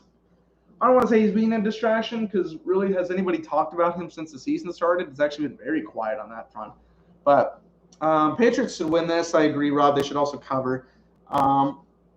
And, yeah, here's another thing. Patriots are always unforgiving on rookie quarterbacks. And Davis Mills is probably one of the worst rookie quarterbacks that has ever faced Bill Belichick. So good luck, brother. Also, remember the last quarterback to beat the Patriots that was a rookie? Geno Smith. How about that? Geno Smith. All right, now our 3 o'clock games. We got the Bears and the Raiders. Snooze fest. I really don't care about the Bears. I can't stand them. I can't watch them. They are boring as rocks. However, I might watch them because apparently Fields is the starting quarterback going forward, and he should be. He definitely should be. Nagy has really been a big gaslighter, though, and I think his job is on the line a lot. He's probably the hottest one. It's either him or Meyer in contention for the hottest person on the seat right now. But he's been gaslighting the media, talking about this has been Fields' team. He was there from day one, when clearly like 3 days ago he was like Dalton was the starter, so he's had to backtrack and put it in a spin to where he can make him look good. But I don't think he really has the faith in Fields. He really needs to get it done. But the Raiders, even though they suffered their first loss this week against the Chargers, I think they're clearly the superior team. And their offense is going to be doing better against them than they were against the Chargers. The Chargers have a better defense. It's just straight up knowledge at this point. So, yeah, I mean, it's going to be a boring fest.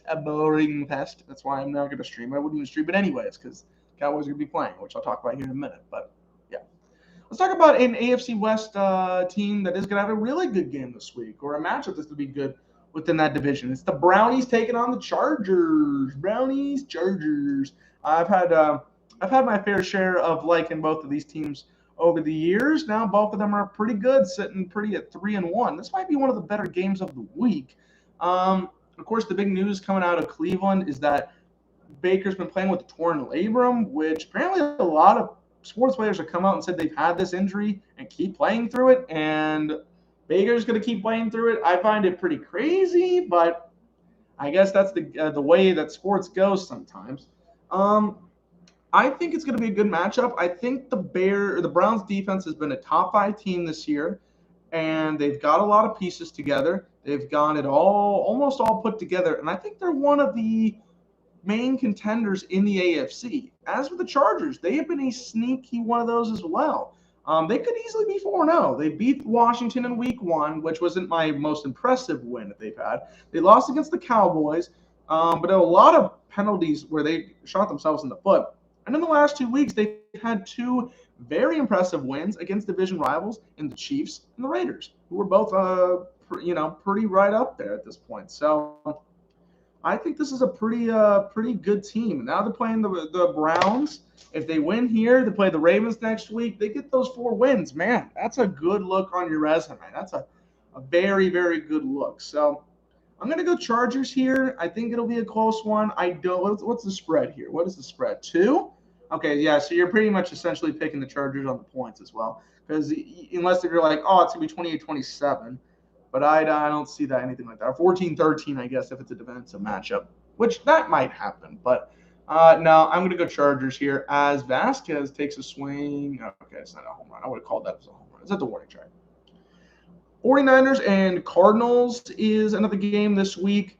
I think the Cardinals are going to win. I do want to see what Trey Lance does in his first start as a 49er. I think that's going to be a good test for him. He's either going to sink or swim. Shanahan really needs to put out an offensive scheme for him to make him successful, because I think it'll be different than Garoppolo's. Garoppolo's obviously not a runner. So, and Lance is more athletic, I would say. That's the key. Is he going to use his arm? Is he going to use his patience? Is he going to use his accuracy? We'll find out. And in the stats that we do see right now from Trey Lance, they're looking good, but he's got to play a full game. We'll see what he does here against the Cardinals. Kyler is the MVP right now. I don't think that should be in any question, but there are a lot of other people that are right next to him. So we'll see if he keeps it up. The run game, I mean, Edmonds has yards, but doesn't have any rushing touchdowns because Kyler just steals all of them. Thank you very much, you freak. But yeah, I think that's going to be a good game for the Cardinals. Cowboys, Giants, baby. Hey, that might be the game of the week. No, I'm just kidding. Me and my buddy are going to watch that one. No stream on that one. We're actually cooking out as well. We will see the Cowboys have a 7-point spread. So this is another good spread. If you think the Giants are going to come in and keep it within 3 or right there and keep it a push, this could be good. Actually, if you're the Cowboys, you would want this at a 6. But 7's a nice right there, and I think it's given a lot of respect because the Cowboys don't really have big betting lines over the last couple of years. I'm going to take the Cowboys on the points and spread. Excuse me. I think the Cowboys should win this game. They beat the Eagles, their other NFC East divisional rival, in pretty convincing fashion by 20. And the Giants, Daniel Jones has looked good. They could be more than 1-3. But I think the Cowboys are coming in hot. They're playing at home. Dak revenge game for the ankle injury that I brought up earlier. And I think he's ready to go. And I think this whole team is ready to go. Zeke is looking great. Pollard is doing good as always. Or, as he's going on the season, he's still continuing his mojo. Who else? Cooper had a really good bounce back game last week. Schultz is crazy. Schultz has been crazy. So I like what he's been doing.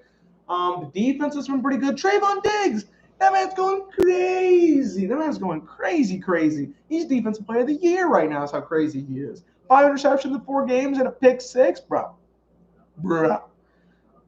Just again, I'll bring this set up every day. He's had 5 in 4 games. Byron had 2 his whole Dallas Cowboys career. I'm just saying. Just saying. There were 2 different guys. Mostly Byron was a coverage guy. Didn't really look at the interceptions. And Trayvon's more of a ball hawk kind of guy. So, it is what it is. But yeah, Cowboys won. 2 more games to discuss. Bills and Chiefs, Sunday Night Football. This is a big game. Now, the Chiefs, interestingly enough, are 2.5-point favorites in the spread. And I am actually going to pick them, but this is an interesting matchup for a couple of reasons. One, the Bills have looked like AFC favorites. They lost that very disappointing game against the Steelers in week 1, but ever since then have been turning it on the Jets. Not the New York Jets, but the Jets. They've been turning them on and doing quite well for themselves. While the Chiefs have had a little bit of struggles here and there. They haven't had the success, I guess, than you would expect. Of course, they beat the Browns in a very close game week 1. They lost to the Ravens by 1 on Sunday Night Football. They lost against the Chargers. They came out with a win against the Eagles, but the Eagles are not really the competition I would say that they want, and they gave up 30 points against the Eagles. Look at these 4 games, okay? Chiefs 33-29 over the Browns. Ravens over the Chiefs 36-35. Chargers over the Chiefs 30-24. Chiefs over the Eagles 42-30. So they have had to score a lot of points to stay in this competition, and they've lost 2 of them. They've almost lost 3 of them. So, my goodness, the defense has been crap, and the Bills' defense is really, really good. So, I feel like it's in the Bills' way, but I'm going to go with the Chiefs, and here's why. The Chiefs' back is against the wall, and in these situations, you have to come back and retaliate. I asked a question in my sports journalism class, are the Chiefs in trouble? And some people gave me the answer of, no, it's the Chiefs, they got time. And then others were like, they need to pick up the pace. They need to hurry it up. And I could not agree more. They need to pick it up. And getting a win against the Bills, I think, will settle the tone of the hurt. Because 2-3 does not look great, especially in that big, great division, where the Chargers could easily win it if the Chiefs go 2-3 here. So I'm going Chiefs here, even though everything should tell me the Bills are going to win. I'm going Chiefs. Monday Night Football, boring. Like when Stone Cold Steve Austin came out to yell at Lance Storm that one time. Boring. I don't care about this game. I'm sorry. The Colts really haven't impressed me. They got their first win last week. Congrats. You beat the Dolphins. Woo. Ravens, they're 3-1. Yeah, Lamar's explosive. It's a 7-point cover for him, but that's pretty much all I got to say. I did like Harbaugh's comments about Fangio, because screw Fangio in this instance. Like, bro, stop being a whiny little baby and stop crying because you were trying to go for a touchdown even though you were down by 16. Okay. Crying, whiny little baby. But this game does nothing for me. It doesn't excite me. It makes me want to go to sleep, actually. You know what? If I want to get some sleep, no, I'm just kidding. I'm going to stream on Monday, but it ain't going to be that game. Definitely ain't going to be that game. It will be the baseball game, if anything else. Bills-Titans is the Monday after, perhaps. I'm just looking at Monday night games for the rest of the season. Who put Giants and Chiefs on Monday Night Football? What is wrong with you, you freak? The Chiefs are going to destroy the Giants. You sick freaks. Wow. Cowboys already got their matchup, so I don't even know why I keep going this far. But some of these are good, some of these are eh. Wow, we should have a Monday night. We have a Monday Night Football game in week. Oh, because it's week 17. That's weird. We're getting a Monday Night Football game in January. That's weird. That's weird, dude. We're also getting one for the playoffs, too, which is cool. But, in terms of regular season, I feel like that's really weird. We are very close to getting back to the kickoff of the second half. Seahawks are going to get the ball. And I bet they're pretty mad that they didn't score that first that touchdown right at the end of the half or that field goal to get it at the end of the half as well. They didn't score any points off that last drive. So, yeah, not good for them. But right around even territory for the yards. It was separated by maybe 3 or 4 yards.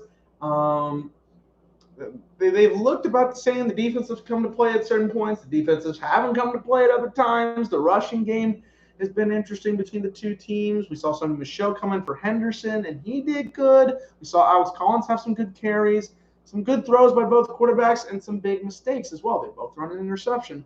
One was more of like a miscommunication, and the other was a tip drill. So, with that being said, we are back on for the second half, and kickoff is on the way. Gay kicking it off, and we're going to get a return at the 5-yard line. Seattle gets the return, and right to the 25-yard line. Not much more for DJ Dallas. So pretty much the same as if we had just gotten a kickoff. And there's a little bit of talking. There's a little bit of pulling the jerseys. They're having a little discussion. They say, "Hey man, why didn't you come over to my house? I invited you. I know you didn't have plans that day. You liar. You're a liar, you know?" That is exactly the conversation that those guys were having. But yeah, Seattle's going to get the ball here. I'm expecting a heavy dosage of throws in the second half from Russell, even though they're only down by 4, they're up by 4.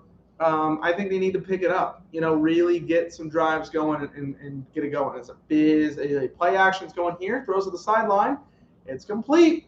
It is Tyler Lockett. Well, that was smooth. Y'all see that? Ramsey tackled this man. He was getting up, and as he picked him up, and it was smooth. I hope somebody shows that. But yeah, another catch for Tyler Lockett. DK, he has the touchdown catch, which helps his case out for tonight. But I feel like Lockett's been like the main centerpiece. He's been that way for years, obviously. Doug Baldwin was the number 1 receiver, but you can always count on Lockett. He's always very reliable when it comes down to it. As Collins, nice spin move with the line. Gets a gain of 4. That could have been right at the line of scrimmage, but he said, "Nah, let me get a spin move." And got out to the right and got a gain of 4. Aaron Andrews. Aaron Andrews, there she is. They're showing the finger, which has a little less bandage than it did earlier at Matthew Stafford. And which finger? It's left finger, according to me earlier in the game. I don't know what my left finger is all about. This one's a left finger? Which one's a left finger? I don't know. That's my jacked up thumb. Everybody's like, "What is this? What? Ew, the bone's gross." As Wilson rolls out and complete. Good catch by Hart. And I think he got just enough yards for the first. Oh, they're calling him short. Wow. Okay. Yeah, actually, now that I think about it, it's kind of weird. Because it's bone out like this, right? But then, I have to hold it in a certain way, and these muscles are, tensed up. So, if I do this here, and my tattoo is right here as well. It's my 24 tattoo for Kobe. It's obviously backwards because it's a mirror image, but you get my point. It extends out differently when I have to do that. So yeah, it is what it is. 3rd and 1. They didn't give him the first down, but Russell Wilson QB sneak for a gain of a dose, maybe tres. So didn't even have to worry about that. And new set of downs for the Seahawks. If you guys are not subscribed to the Dylan Sports Network here, subscribe. We are streaming. And I'm having fun, having a good time talking about the Seahawks and the Rams. Share this, subscribe to the channel, get people in here. Let's talk football. 49-yard line for the Seahawks as they're going to go quick play. And wow. That was so close to an interception. Rochelle almost had a big interception right there. Woo. Home run or Rosarena. Nice. Man, Russell Wilson, he was trying to throw it. It bounced off of Aaron Donald's helmet.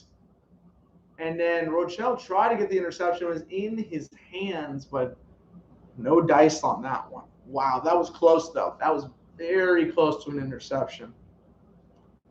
And Seattle still got it at the 49. I think they got to take that as a win, that was an incompletion. So 2nd and 10, definitely going to be a pass here.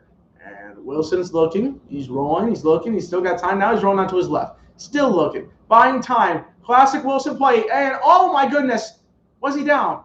Was Wilson down for the sack? I don't know. I think the referees are calling it incomplete. He was trying to make a little Russell Wilson magic happen, and then Lewis was able to finish it. But was he down? Let's see. I'm going to take a look here for sure. And, he was down. Man, this man's entire knee was down. Wow, his entire knee was down before he threw it. Yeah, absolutely. Not even a question, ladies and gentlemen. Not even a question. He rolled out to the right. He was trying to make a play, trying to get some Russell Wilson magic. Yeah, okay. 3rd and 22. Wow, that's a costly sack tonight. As Collins going to get the run and get 5. So that sack pretty much killed all that drive. The last 3 plays were a thrown ball that hit Aaron Donald in the helmet, a sack where Russell Wilson magic was trying to happen, but his knee was down, and a 5-yard run to try to compensate for the fact that they lost all those yards, and now a punt is coming underway. So I don't know. I mean, it wasn't a good draw. I mean, they had a play, had a couple plays, but they weren't able to do anything past that. So punt is coming on here for Dixon, and it is underway. Punt is off. Cooper Kupp back at the 10. He's going to let this one bounce, and, maybe not a great decision. It falls at the 4-yard line. Good punt by Dixon. He pins the Rams inside the 5-yard line. And had a nice little fall, too. Ooh, nice. Nice on the bounce back. Got to like that. Yeah, right at the 4-yard line, the Rams are going to be when we come back. 11:03 left in the 3rd quarter. If you guys are enjoying, like the video, subscribe to the channel, do what you got to do to help out and support it. Pavetta to the game? Oh, they're still showing Randy Rosarena. Can we get a replay? They probably have already shown all the replays. They probably won't show it again until after the inning's over. But if Cruz could get it out here and then I could see the home run, that'd be cool. Because Cruz already has a home run. Don't be selfish, you know. I like this team. I like this Rays team though. Wander's great. Rosarena. Oh, is he rookie of the year? It's pretty close. I think him, Adolis. Oh my goodness, Cruz crushed another. But it's at the warning track. He was close. Can we get that Rosarena home run now? Can I see it? Yeah, show me it. Woo! That was sexy. Hey, way too sexy, Drake, Future, Young Thug, that kind of business. That was a good one. Oh, they're showing me some Popeyes. That sounds good. Having some Wingstop tomorrow with the boys. I said, let's get some Wingstop. We're going to go crazy tomorrow. I've actually been looking forward to the weekend all week long. I know I've been streaming. I've had a good time on streams, but that's it. Whoa. How is you know what? Never mind. That's not even business. I don't even care. I do care, but I'm not going to put it out there. I'm going to check some other things while we have the break in the action. Just checking on grades. Grades are looking good. They definitely improved because I was really struggling for a minute. But this week we've been able to catch up on some stuff, and now we're back to normal. Sometimes that happens, though. Sometimes you have a bad week or things don't go your way, and other times you take big dubs. And I think we took some big dubs this week. I think we took some big dubs. So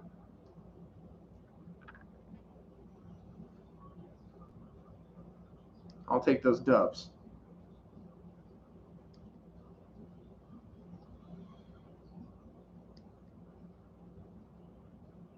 All right, Seattle's back, or we're back at Seattle. Sorry, that's NFL memes. I got it. Is that my same remote too? Is that my remote? He stole my remote, bro. That's my same remote. Go to NFL memes. You'll have this remote. He's got my TV. He's got my TV in this house. All right, Rams at the 4-yard line. They are backed up in a corner here. Seattle had a nice punt from Dixon. Stafford's immediately going to throw, and it's complete. That is to Woods, excuse me. And he'll get about a gain of 7, so that gets him out to the 10-yard line, 6 or 7. Gets him out to the 10-yard line. Now it's 2nd and 3. Yeah, gain of 7 there. Henderson's back in the game, which is good for the Rams. They were actually doing pretty good with Michelle, so I wouldn't be surprised if he gets a couple of carries here in the rest of the game. I know with Henderson back, he'll get a majority of the carries, but maybe every once in a while you'll see Michelle get out there because he had a hot hand for a minute. He was helping him try to get some drives going. As they're set up at the 11-yard line, 2nd and 3. I'm expecting maybe a run here. No, pass. Stafford wanted to throw quickly. Now he's going to throw and throw to the sideline, incomplete. Too far to the right for Woods. And so it is 3rd and 3. Woods has a good game, 7 catches, 74 yards. but he doesn't have a touchdown yet. In fact, the Rams don't have a touchdown. You remember that man, Cooper Kupp, who's been one of the hottest receivers in the league through the first 4 weeks? He has a lot of catches, but he doesn't have a lot of big catches, and I think that is a big thing to talk about. Third down defense last week, Seattle gave up, or was 2 for 19 on their defensive side. That's terrible. As Stafford's looking, throws complete. That's Robert Woods. Just talked about him as a first down, and I believe I saw a flag on the field. Are we going to see that, or was that something different? They're saying 1st and 10, so easy play for Robert Woods. No flag, so we got a first down here at the 20-yard line. I'm typing something in real quick. Again, if you just joined us, not subscribed to the channel, subscribe to the Dylan Sports Network here for more content. Very much looking forward to the rest of this game, the rest of the streams coming up, and more coverage of NFL, MLB, and college football as of right now. Robert Woods was wide open, and he misses it. I think Stafford threw it a little too hard there because Woods was late to react to that ball. Let's take a look. And, it was just over his head, too. It was over his head. He was open. Look at Stafford's face. He was like, I'm going to throw this. I'm going to throw a laser. And the laser did not connect. Not good enough. So 2nd and 10, 20-yard line. I'm imagining Stafford's pretty, what's the word I want to go for? Annoyed is what I'm going to go with here at the results that they have, which is none, really. 2nd and 10, he's backing up, he's looking, throws to the left side. Try to go for Cooper Kupp, but not a good pass. And so it's 3rd and 10. Yo, I know who's going crazy right now, the under guys. The under guy's like, hey, because he ain't going to score 44 more points in this game. That ain't going to happen. He scored 10 in the first half. If it was 20, I'd be like, all right, we'll talk about it. But no, it was 10. So he can score a touchdown right now. It wouldn't even matter. Stafford's looking. He wants a touchdown. He's going to go throw deep. It's complete. There's Deshaun Jackson with his speed. He's at the 30. He's at the 20. He's at the 15 and takes it out at the 12-yard line. Deshaun Jackson, the king of large plays, the king of the big gain, and he gets a huge one. He was at, the 18-yard line, flipped the field almost, or no, more than flipped the field. Wow, that little stop move really caught the safety off guard, and he got it. And that was also a late hit, I would like to add, but great play there. The ball stopped right at Deshaun Jackson's hands. Deshaun was able to get there, and then he moves laterally, which he's one of the only guys that can do that because he gets the speed as well, even at his age, and he did a great job at getting the big yards there. So now Rams are cooking. They're at the Seattle 12 for the first time since the Quandre Diggs interception. Toss to Henderson. Henderson gets a good run. He goes back to the middle of the field and now is at the 5-yard line. That pitch was designed for him to go to the left. He went to the left up until about the line of scrimmage, maybe an extra yard, and then cut back in the middle of the field where nobody was there to try to tackle him, and he got 7. Deshaun is breathing heavily and quite understood. I get it. You ran that many yards, and now Pete looks a little stressed. He's like, what's going on, brothers? What's going on here? Yeah, I wrote marked myself with this pen. 2nd and 3. 3 minutes on this drive here. Not that long at all because of that Deshaun Jackson play. Another handoff to Henderson. Henderson going to get in. He's into the end zone. Henderson with a touchdown. Darrell Henderson with the Rams' first touchdown of the game, and they have taken the lead, 9-7. So a great drive by the Rams. They were finally able to get something going. Remember, they were at their own 4-yard line. This is a 96-yard drive, but they got a couple of first downs and then the big one to Deshaun Jackson, and Henderson able to finish it off with a 4-yard touchdown. Matt Gay is on for the extra point. And the extra point is off the post. A doinkster? What's going on with the kickers today? A doinky doinkster. So instead of 10-7, it's 9-7, which could be a very, very crucial point going forward. But Deshaun Jackson, give it up to the man. You know, he deserves his flowers. Even if he was a thorn in the Cowboys' side for years, he deserves all the credit in the world. As an Eagle and as a Redskin at the time. A Redskin at the time. Okay. Just saying, I don't want to get canceled here. I'm not going to get canceled for that. You know, we're in this politically correct state of 2021. It's like, I ain't even worried. You got a little tiptoe here. Not even worried. What a doinkster. A doinkster. Now I'm watching the Red Sox game for a minute, and Renfroe just ran into a double play at the end of the inning. Wow, great. I was on for like one pitch.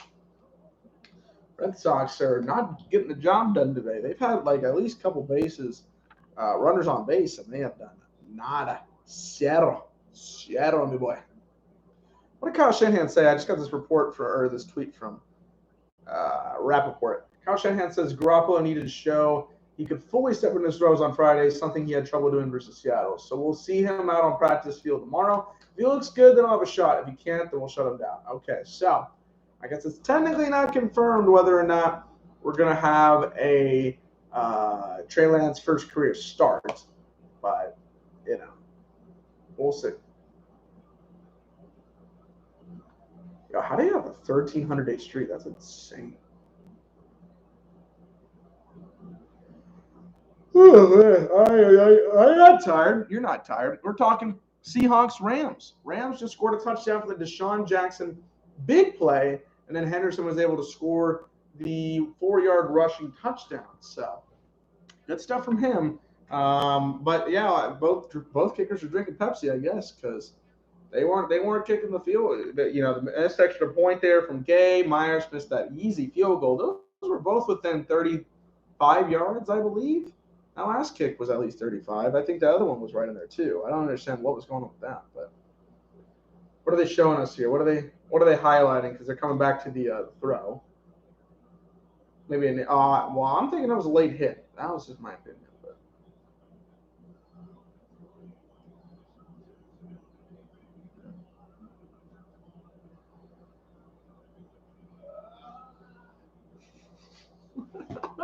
it's not there. Sorry, I heard something. 9-7 here as the kickoff is up and out of bounds. What's going on with the kickers? Man, this man drank a 12-pack of Pepsi, I guess, Rob, because he just kicked it out of bounds. Now he gives the Seahawks at the 40. What's going on, you know? So probably going to have a conversation about that.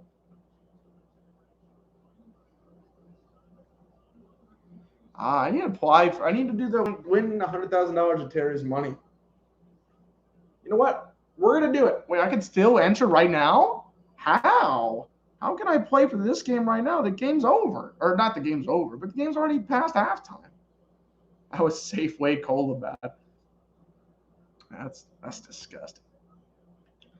Yeah, now they're highlighting Gay. They're like, dude, you suck. As the pitch is underway for Collins, and he gets nothing. That's a loss of like 5 yards. That was terrible. Terrible call. Let's get started with this cash. We're going to create an account with we're going to do this live on air right now. I'm going to talk about this. We're going to try to win some money, okay? We're going to verify the account. I haven't made an account yet, so we're going to talk. We're doing both at the same time, okay? Don't worry. I know how to talk a game and cover this as well. Yes, it's already enabled. We're going to skip the notifications. I won't care about that. Let's play the free version here. Okay. I was about to say, how the heck do you have this here? Oh, and a big throw to Tyler Lockett. Oh, my goodness. Tyler Lockett was wide open. No way. And now Russell Wilson's fingers hurt. Did he dislocate it? Uh-oh. He might have hurt his finger there. Let's see what happened. Oh, he connected with Donald. What is going on with that? Remember when Drew Brees hit his helmet off of Donald's his hand off his helmet? Okay, so here's the 6 questions. Pick the team to win and by how many points. We have Vikings and Lions. So we're going to drag this. Oh, no, we need to go in the other direction. I think the Vikings are going to win by – oh, there's more. You get more by each one you go to here. I'm going to go 10-14. I think that's what I'm going to go with here. Bucks and Dolphins. I'm also going to go 10-14. as a flag is there on 3rd and 14.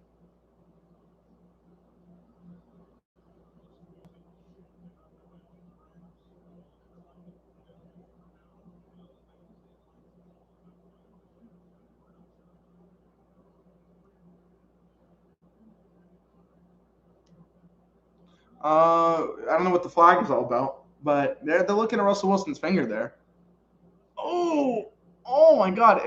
Is that, yeah, it's like this. It's like this, but it's not like, you know how I'm controlling it? You know what I mean? Like, it was just like that. They're punting the ball, and they punt it to the 8-yard line. We're getting a return and a nice tackle, as it'll be at the 17-yard line. So, yeah, I'm going to go 10 to 4. Ooh, do I go 10 to 14 or 15 to 21 on the Dolphins and Bucks game? Ooh, that's tough. I'm going to go 15 to 21. I'm feeling confident. Now, Green Bay and Bengals. Ooh, 5 to 6 sounds wrong. You can't bet 5 to 6. That's not right. I'm going to go 3 to 4 on this one. That one's tough. I'm going to go 3 to 4.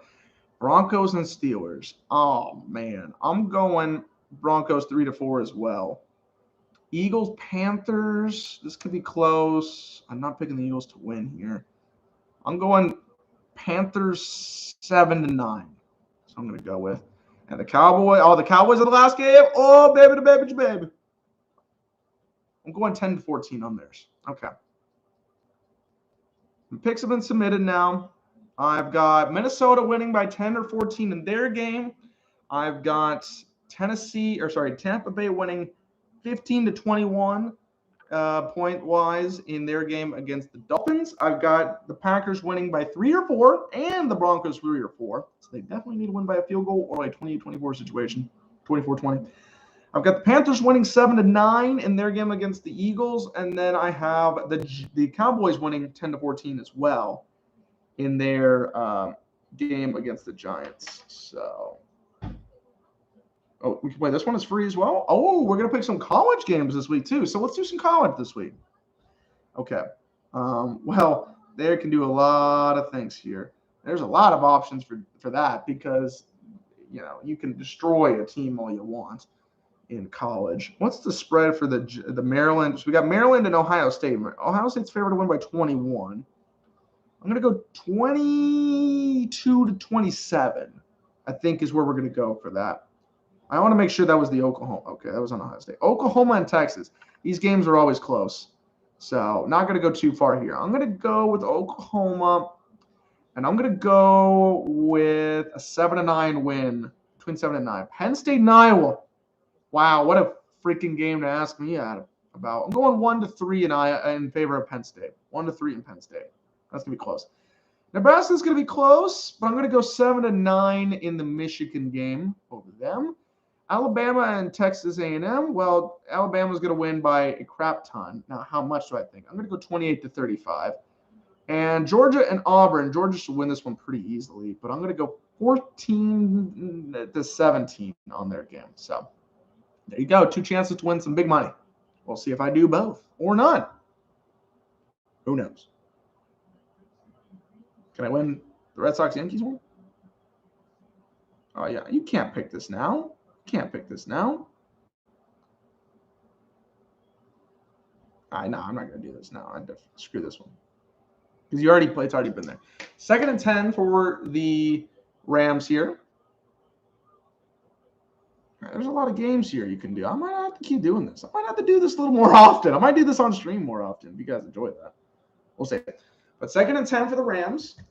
They want to add to that lead, especially after the doofus. Not a doofus. That's mean. But, my guy, Gay, didn't make the kick. 2nd and 10 here at the 18-yard line. Stafford's looking. He's talking it over. He's going to the line of scrimmage, maybe changing the play. Henderson is talking with him as well. We got 3 on the clock. A lot of stuff's going on. They need to hurry. They get it off. Henderson blocking. Got to throw over the middle, complete. And that's to Robert Woods for a good first down. Now, Cooper Kupp, he looked like he was open. He was thinking about that for a second and didn't go for the catch. It looks like it's a battle between whose hand's going to be hurt more by the end of this game because I don't know what's going on. Both man's fingers are bent, although it looks like Wilson's was dislocated, but we'll get to that point when we get to that point. Woods, by the way, 9 catches, 103 yards. As Stafford's looking over the middle, complete. Oh, wait. Did I say 9 catches for 103 yards? I mean, now 10 catches for 120? Pretty good catch right there. 20-yard completion. Okay. So 123. 10 for 123. Wow. Wow. Yeah. There you go. They confirmed it. All right. Wow. That's a good game. It's a pretty good game. You know what would be really, really good if you got a touchdown? Really good. As we're at the 2-hour mark of the stream, ladies and gentlemen. 2-hour mark of the stream. Big moves, big money move, big money. 1st and 10. And a handoff to Henderson. Henderson makes a cut. He goes back inside. He goes in the middle, and he's got a big run. Big run for Henderson. He's at the 20, the 15. It's Stephon Quandre Diggs. He almost runs up a cheerleader, but a good run by Henderson. He started off very slow, but he did a great job at getting past the first defender, making a couple of moves, and then boom, gets through and makes a big play.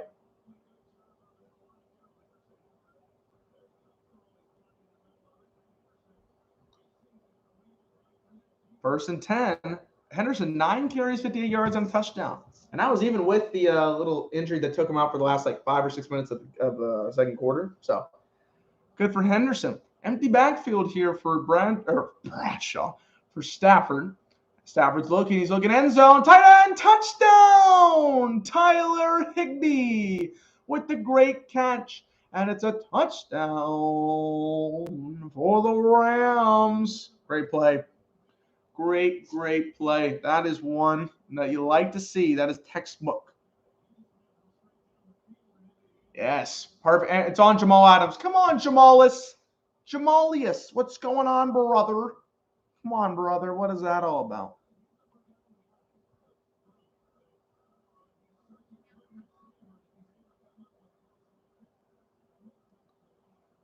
As the extra point is away, and Gay has decided to make a kick today.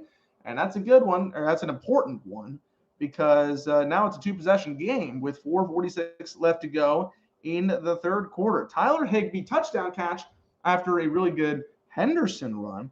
Good stuff overall for the Rams there on that last drive. I really liked that drive. When you gotta make a play, and that was a really good showcase that the Rams can make plays. They didn't have that in the first half, but they got it here in the second. And I still think, in my mind, right, the under's still going crazy. They're like, hey, we're going to carry that touchdown score. They ain't going to score that many more points because it's, 16-7? So it's 23. They're going to score 31 more points before it's even a push. Wait, hold on. 16-7, 20. Yeah.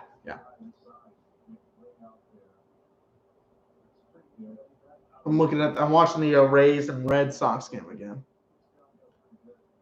Still 4-0 Tampa Bay in the top of the 7th. Red Sox are going to need a big comeback here. As Bobby Dahlback. I don't know why I said it like that. I don't like Bobby Dahlback that much. I like Bobby Dahlback, but I don't love it like that. It made it seem like I was singing for him at his birthday party or something. At his wedding. But 0-1 count to Dahlback. He throws, and man, I looked right in the middle of the plate. The way we were looking at it, they didn't show us the K tracker, but they definitely get there. By the way, did you guys hear that Matt Vasgersian's not coming back to Sunday Night Baseball after the season? What the heck's that all about, right? But they're keeping A-Rod. Boo. I'm assuming Vasgersian's going to stay at his role, at his post in the Angels. Whoa, I didn't mean to do that.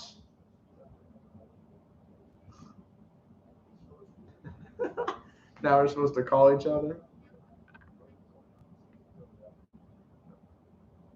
I'm not answering this call. I'm not answering this call.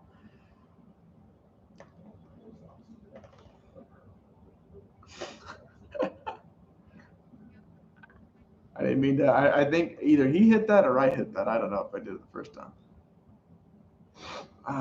Man, look at those Fox games. And then look at the game of the week. Giants and Cowboys. She's a cowboy, baby. Could be fun. Gonna be fun.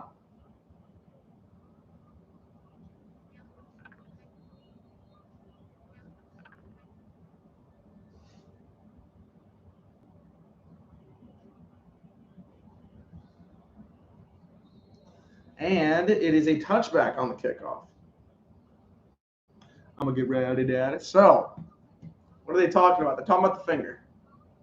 Ow, ow. Okay, it wasn't his helmet this time, but it was like him and Donald's hand collided with each other. And he was massaging it, trying to get it back in place. He's still throwing footballs. And was that on his throwing hand or was that on his other hand? I couldn't. Well, I guess yeah. If he threw it this way, it had to be on his throwing hand. But he's out there. He doesn't even have any tape on it. So 1st and 10 for the 25-yard line. This is an important drive for the Seahawks to try to come back and retaliate after the Rams scored another touchdown as Collins runs it up to the left side for a gain of 3.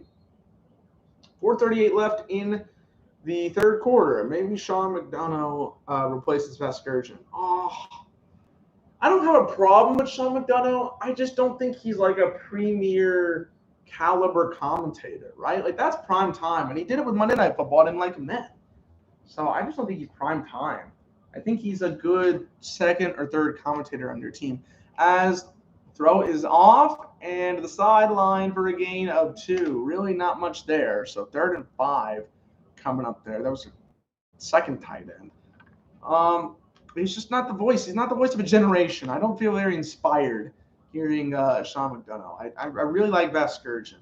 I hope they go and try to find somebody good. I don't know if they will. I don't know what their situation is. But the fact that A-Rod's still staying there sucks because he sucks. My mom was hearing him commentate a game this season, and she's like, is he this bad all the time? I said, yeah, he is. 3rd and 5. Wilson gets it on shotgun. He's looking. He's looking. He's in a little bit of pressure. And he's – oh, wow, did he escape? Wow, he's escaped for a second. He got out of the spin move. But wasn't able to get out of the next move. And that's a sack. So a 3 and out right afterwards. And who got him? Who got him? Aaron Donald got him.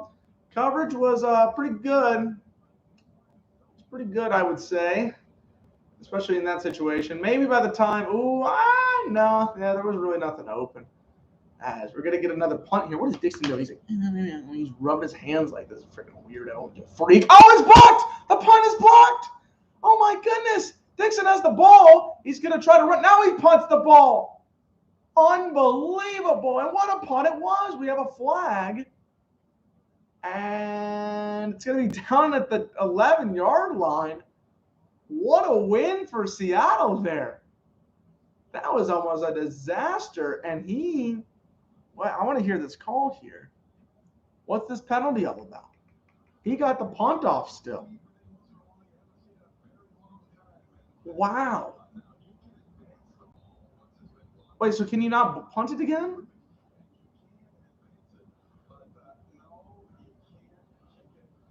Oh, you can't kick it again.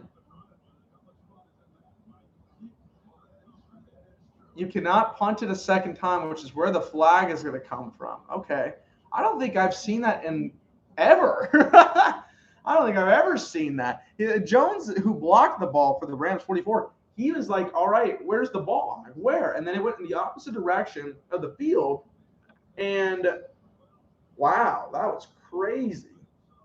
The referees are talking. McVay is talking. Dixon's like, oh, and this is probably the biggest conversation. Where is this ball going to go? Is it going to be right where they recovered it? Or is it going to be where it stopped at the very end?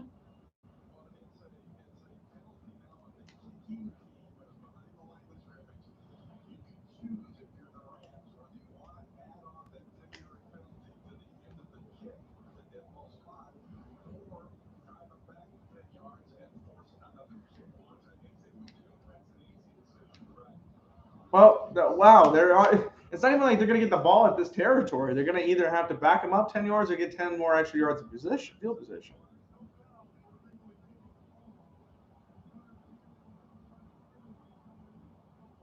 So they're saying it's not a penalty.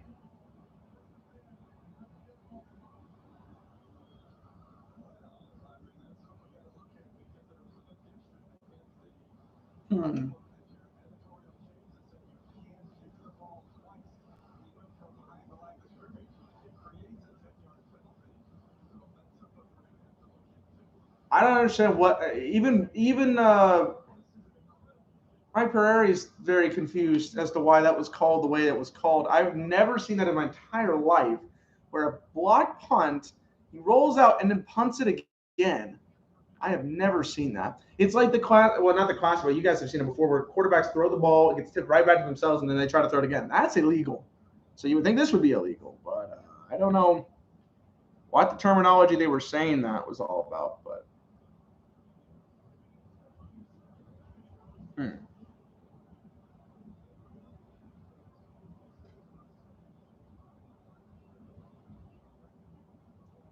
all right, now at the 11-yard line, the Rams have it. So what a win, I guess, with the Seahawks after all that.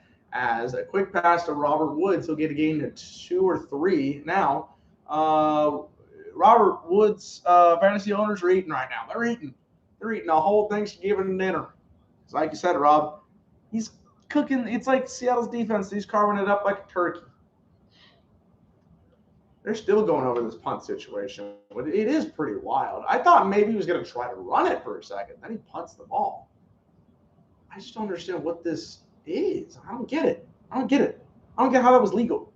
Somebody on Twitter is going to tell me that it was a correct play or it wasn't, or they're going to give us the terminology, and I just don't know. 2 minutes left in the third. Stafford's looking. He's going to throw over to the right, and oh my goodness, it's caught. Cooper caught with a catch. That looked like it was low and tipped at the same time, and then Cooper Kupp was able to come up with the catch. What a great catch. Take a look. I think it was tipped by Brooks and then tipped by Kupp, and it almost fell to the ground, but he was able to catch it.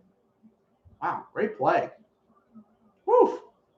He just got that too, Stafford. It's like, I almost missed him. I almost missed Cooper Kupp, but I came in there. Don't worry about it. Don't you worry about it. Seattle has 15 yards in this half, and the Rams have 204. So if that's any indication of who has the momentum right now, something. And Henderson gets a good gain of 8. So good run for that. It's going to be 2nd and 2.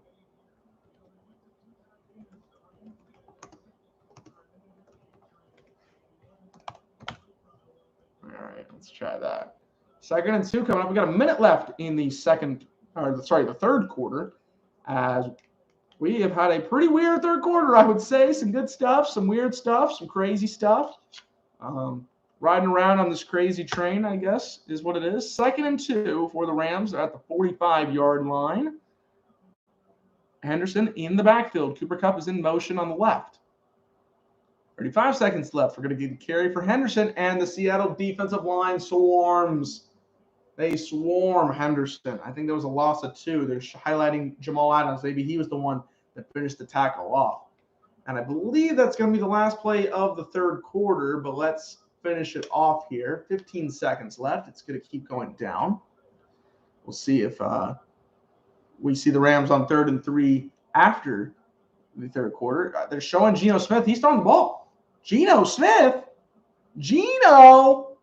I want to see Geno, kind of. I mean, it's really messed up, but I want to see Geno. And we are going to the fourth quarter. So, Rams were able to score a touchdown finally. A couple of touchdowns, actually. And it's 16-7. And they are really putting some – maybe Russell hurt his finger. I think Russell hurt his finger bad because he's got a little heater on him. He's wrapping it up. It does not look great. So, yikes.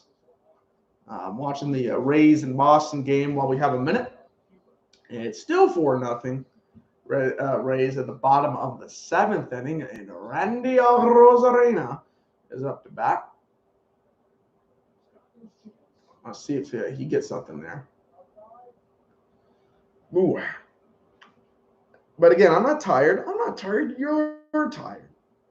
No streams tomorrow and Saturday. It is the weekend. I have got some stuff going on. But Sunday, don't you worry, ladies and gentlemen, will be a stream for the Bills and Chiefs. Oh, my goodness. What a swing and miss. Pavetta with one of his best pitches tonight that I've seen. He threw a high fastball, caught Rosarena swinging at the fences. And the 3-2 is a ball. So Rosarena gets on with a walk. So is it going to be Rays and Astros? Rays and Astros in the ALCS? Rays rookies tonight. Randy Rosarena 1 for 2 with a walk, a home run, and 2 runs. 11 postseason home runs in his last 19 games because he had an incredible 2020 campaign. Then Wander Franco 1 for 3 with a double and an RBI and a run. He's been terrific as well, man. You know, give him consideration as well for Rookie of the Year. Both of these guys have a chance for Rookie of the Year. Wander came in like 50 or 60 games into the season, so that might hurt his chances. But he has an opportunity as a dark horse. We got Randy. I said Adolis, Luis Garcia. There are some guys. There are some cats out there that have a chance to win it. Obviously, somebody's going to win it this year. But I'm hoping for my man Adolis. I know he's a Rookie of the Year candidate. I'm actually going to search that up. Where is that at? AL Rookie of the Year 2021. Oh, Ryan Mountcastle as well. I forgot to bring him up. Now they're talking.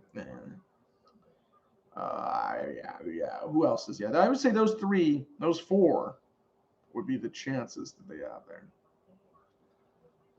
Dolly's in a Cardinals jersey. And Russell's getting a talk from Pete Carroll. He said, "You good?" Pete Carroll's like, "You good? Please come back in the game. I can't have Gino playing. I can't. I personally love to see it, but I can't. But they can't have that. 3rd and 3. This is a big play for the Seahawks defense. Can they get a stop? Can they give the offense an opportunity to go score a touchdown? You hold them here, you'll do it. First play of the 4th quarter. If you haven't subscribed to the Dylan Sports Network, do so right now. 3rd and 3. Stafford's going to take a shot on the right side of Deshaun Jackson, and it's incomplete. It was a good throw, a good chance, one-on-one coverage. Blair with the perfect execution, though. Good stuff from him. And the Rams are going to have to punt. I see what Stafford was looking here, but Blair with the good coverage. He was all on him. They were a little holding each other, I would say. But no dice. So 4th and 3. Johnny Hecker here for the punt. Now, a fake punt is always an option with this guy. But he says, nah, I'm really more in the punt game today. And Hecker. Oh, it stopped at the 1. What a punt. Stopped right at the 1-yard line. So if Seattle wants to try to get back in this game, they're not going to have to go 75 yards.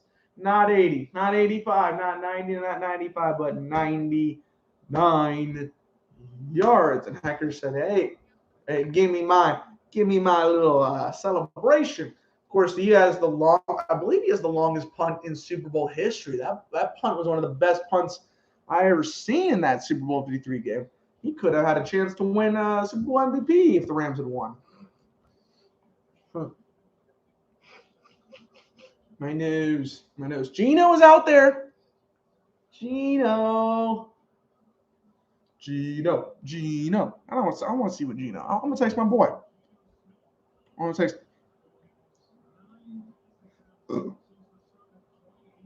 Wow, 9 pass attempts since 2018. I told him, we said, come out here. I don't know if he's going to see it in time, but I want to see if he sees it. It's at the 2, actually.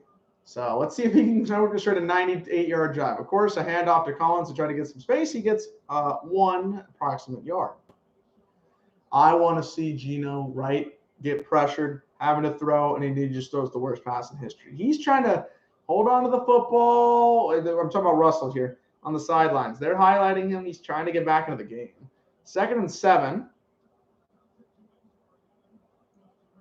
And let's see what we have here. Let's see if anything's going to go for him. And in the end zone, Gino's looking. He's going to throw over the middle, and okay, it's a flag. It was a flag because Metcalf was looking in the opposite direction, and then it was almost intercepted. But the way he moved, it looked like it was a clear penalty. And Ramsey clearly turned him over. Yeah, first down. So I was a little nervous about that throw, but now it was all for nothing because Ramsey, man, He's like, no, bro, I didn't do that. I didn't do that. Yeah, you did, bro. You did. You turned him. Geno, empty backfield. Let's go. It's the Geno comeback story, baby. At the 17-yard line, Geno gets the ball. He's looking over the middle. It's DK Metcalf. He gets a completion. DK makes some moves, gets some yardage, gets a block, and runs right into his own blocker. But now to the 34-yard line. A good throw by Geno and an even better route run by DK. And now he's going, hurry up. Uh-oh. Geno in the no huddle? Geno in no huddle? Maybe this is the much needed energy I need to get through. Jesus, he headbutted his own teammate. Gotta love that. 3 catches, 61 yards on a touchdown for DK. Geno was looking to Collins. He says, nah, I got to roll out. Throws over the middle. It's complete. Nice play to Willie Disley. So they're rolling, ladies and gentlemen. They're rolling a little bit. He said, I got to make this throw. Look at how much pressure he had to do it. And what a catch by Disley, too. That's not an easy catch. Williams a good coverage. 2nd and 1. Geno's 2 for 2 for 26 yards. I'm telling you guys, he's back. This is the Geno redemption story, okay? 13:07 left in the 4th quarter. He knows this. He's taking Russell's job. I'm just kidding. I'm just kidding about that. And a handoff for Collins. Collins gets a run. He'll get 2. He'll get a first down for the Sea Chickens. The Sea Chickens. Questionable return.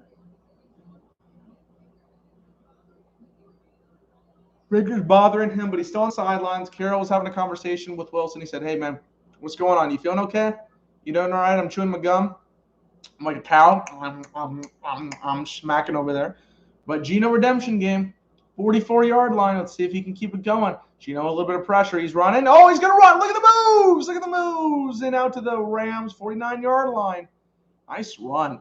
He felt the pressure on him. He said, I know. I'm a quarterback. I'm a legend. Right? I'm a West Virginia legend. And he got out of the Donald tackle. He got out of another tackle. Oh, he even hopped over a little guy for an extra couple of yards right there. Now they're at midfield. 2nd and 4. 12 minutes to go in the game. And nose is stuffing. Geno gets the ball. He's looking. Got to throw over to DJ Dallas. Dallas makes a move.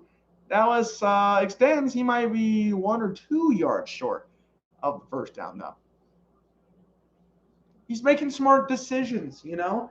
Just going to go pick it apart down the field, see what the defense gives him. If he's got to throw to the running back, throw to the running back. If he's got to run, he's got to run. If he gets something wide open, do that. Now he's holding – Russell's throwing or holding a tennis ball to get his grip there. If you guys are not subscribed to the Dylan Sports Network, subscribe to the Dylan Sports Network for more live streams. We're here. I'm talking play-by-play reactions. Right now, Rams and Seahawks, the Sea Chickens, have the ball at the Rams' 47-yard line.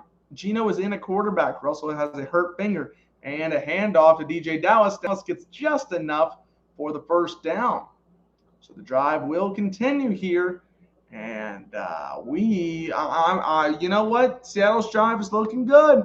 It's not the best drive in the world. It's not, but you know what?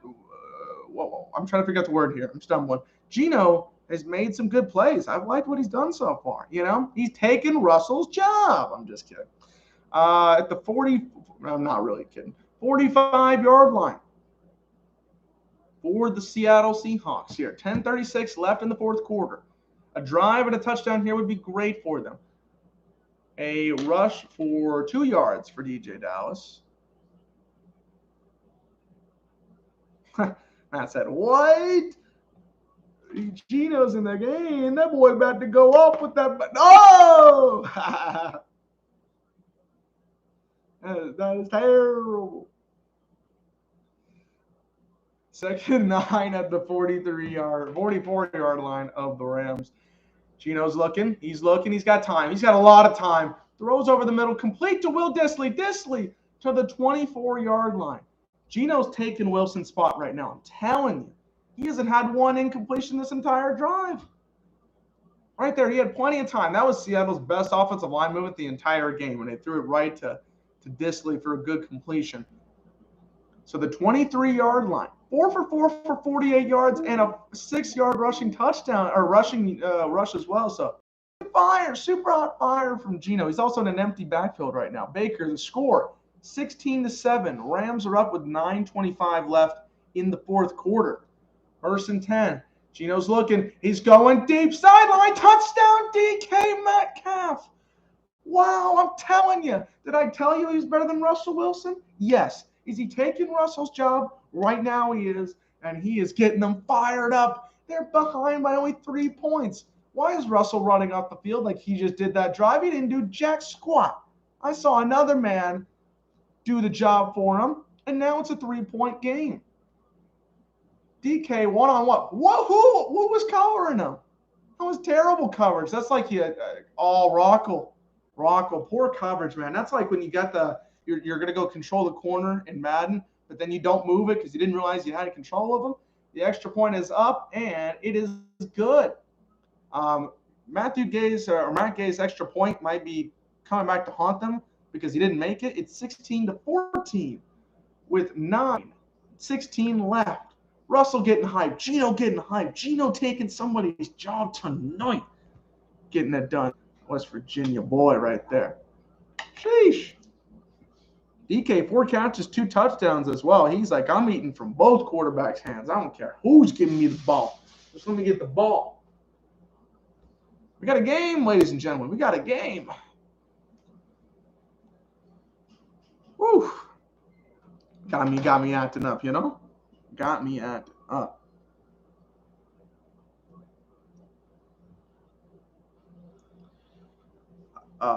What do we talk about now, you know? Now I'm just constantly waiting. Now I'm just like, ooh, something gonna happen, but ooh. I got the bets going for Saturday and Sunday too, so I think those are gonna be good. Let's see. Let's take a look at the picks that I got going for you. I want to hear from everybody else. Am I doing good? Am I trash? Am I fire? These are the picks for Saturday and Sunday. So if you don't follow college football, I'll talk about that here. But I said I was Maryland and Ohio State. I said Ohio State's going to win by between 22 and 27 points. Texas and Oklahoma. I think Oklahoma's going to win by 7 to 9. So I think they're going to win by a touchdown. Penn State and Iowa. I got Penn State by 1 to 3. That's the closest game of the week. That one's tough. Michigan and Nebraska. I think Nebraska's going to keep it close, but it's going to be a 7-9 win for Michigan. Alabama A&M. I got Alabama winning between 28 and 35. And Georgia and Auburn. I got Georgia winning by 14 to 17 points. I can still edit those, but we'll see. In the NFL Sunday Challenge, I got the Lions and the Vikings. Vikings winning by 10 to 14. I got Dolphins Bucks. I got Bucks winning 15 to 21. I got the Packers and the Bengals. I got the Packers winning by 3 or 4 points. Broncos and Steelers. I got Broncos winning by 3 or 4 and 1. Eagles and Panthers. I think it'll be close, but I got the Panthers winning by 7 to 9. And then Giants Cowboys. I got the Cowboys winning by 10 or between 10 and 14 points. So those are my pick'ems for Bradshaw. Dollars. Excuse me. I want to win. You know, I'm keeping it in. Big money, big money, big money. No whammy, no whammy, no whammy. Stop. You know, if you watch that show, press your luck, baby. Whammy. Woo. Fire. Fire. Super fire. Gino. NFL memes. Jamal Adams in coverage like, what? Huh? I don't know. All right, 9 left. Great. Oh, God. Please reconnect. We're good. We're good, right? Yeah, I think we're good. Oh, we're still choppy, though. Or it looks like it's not syncing up. Oh, we're close. Okay, now we're good. We're good. We're good. Okay. First down to the 27-yard line for the Rams. 9:11 left. Robert Woods in motion. Screenplay for Higbee, and he gets 1. Nothing doing. Nothing, not a doing there. Who'd afford? Who knows? So the clock continuing to tick. I would see some runs coming here, but also in situations like this, you might have to throw. Making sure it's all synced up there. We need the internet connection to go out in probably the best game we've streamed so far this week. This is our 6th stream, so I like a good game, and this is probably the best one we've had so far. 8:35 left. Hey, handoff here. Pressure's coming. Stafford gets it to Robert Woods. Robert Woods is having a great game, and he gets it to the 48-yard line of Seattle. So here's the thing, man. I would like to point this out. Geno can eat as much as he wants, but you got to have somebody to stop the defense. And now the under's like, you know what? I'm liking what's going on, but I'm getting a little bit sweaty because it's 30 now. They need 24 more points in this quarter to get it done. But 8 minutes left. Stafford's looking, throws over the middle, and Cooper Kupp wide open. Wide open. And it's at the 20 or the 15-yard line of Seattle. Now, Seattle has to stop into a field goal situation here. Cooper was wide open. Who's covering him? By the time Brooks even realized, he's like, oh, man. Oh, man. Come on. Wide open. You got a quarterback, and maybe Goff ain't making that pass, but Stafford's definitely making that pass. It's wide open. Nice. He said, Diggs like, damn, man. 15 yards away. 7.5 minutes left. We're halfway down to the fourth quarter. And a handoff. Sony Michel. I told you about Sony Michel, but he gets only right back to the line. Ain't getting no gain on that one.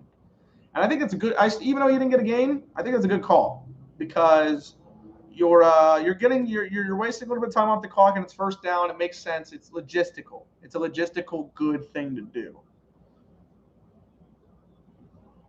So.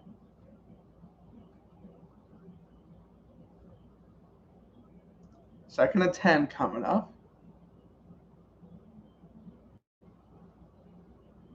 Wow, I'm going to delete that account. Okay. Second and 10 at the 15-yard line.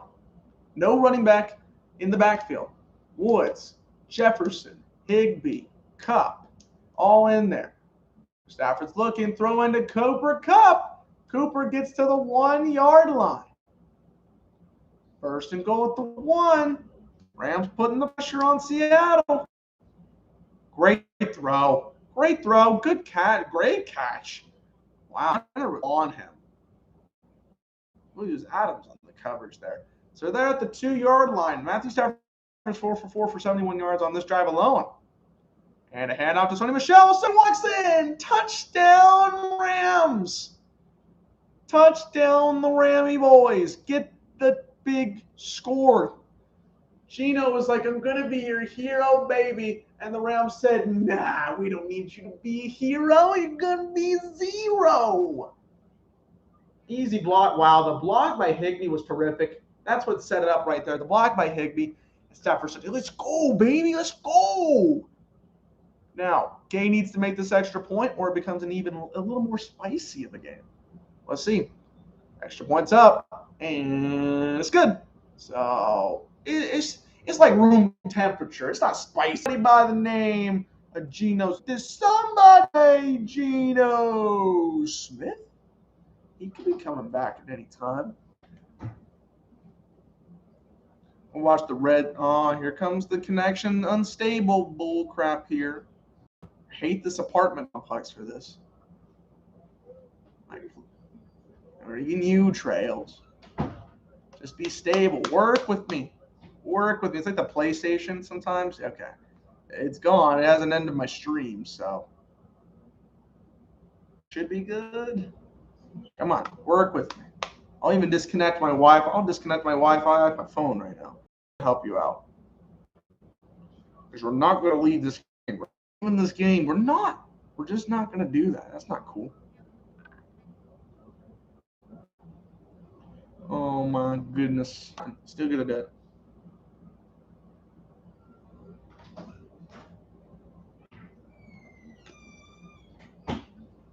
Gym time? Yeah, are you on your stream? Nah, I'm still going. It's almost done though. Are you still recording? Yeah. Just cannot be unstable. God, just please, 30 minutes. 30 minutes. That's all I'm asking for, you Trails. I pay rent here and I can't get good connection. Or good faucet handles. Yeah, you're right. Or anything. Dishwasher.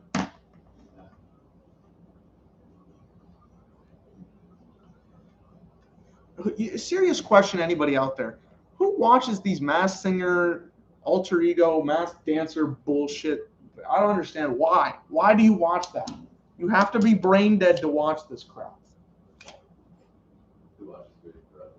Hey, don't talk about Big Brother. Big Brother's good. Love you too. 23-14 is your score with 6:08 left in the fourth quarter. Kickoff for Matt Gay. Boom. Is he going to kick it out of bounds again? He just kicked out of bounds again. What is wrong with this dude? What is wrong with this dude? This man needs to go back, bro. Maybe he's like, I'm gonna choke him. I'm gonna choke him. Wait, I was gonna tell my boy that he's back out there. I don't even know if my man's out there. If it's Russell Wilson. Rams next Sunday are going to be playing the Giants, and Seahawks will be playing the Steelers. Ooh, those could be 2 wins for them.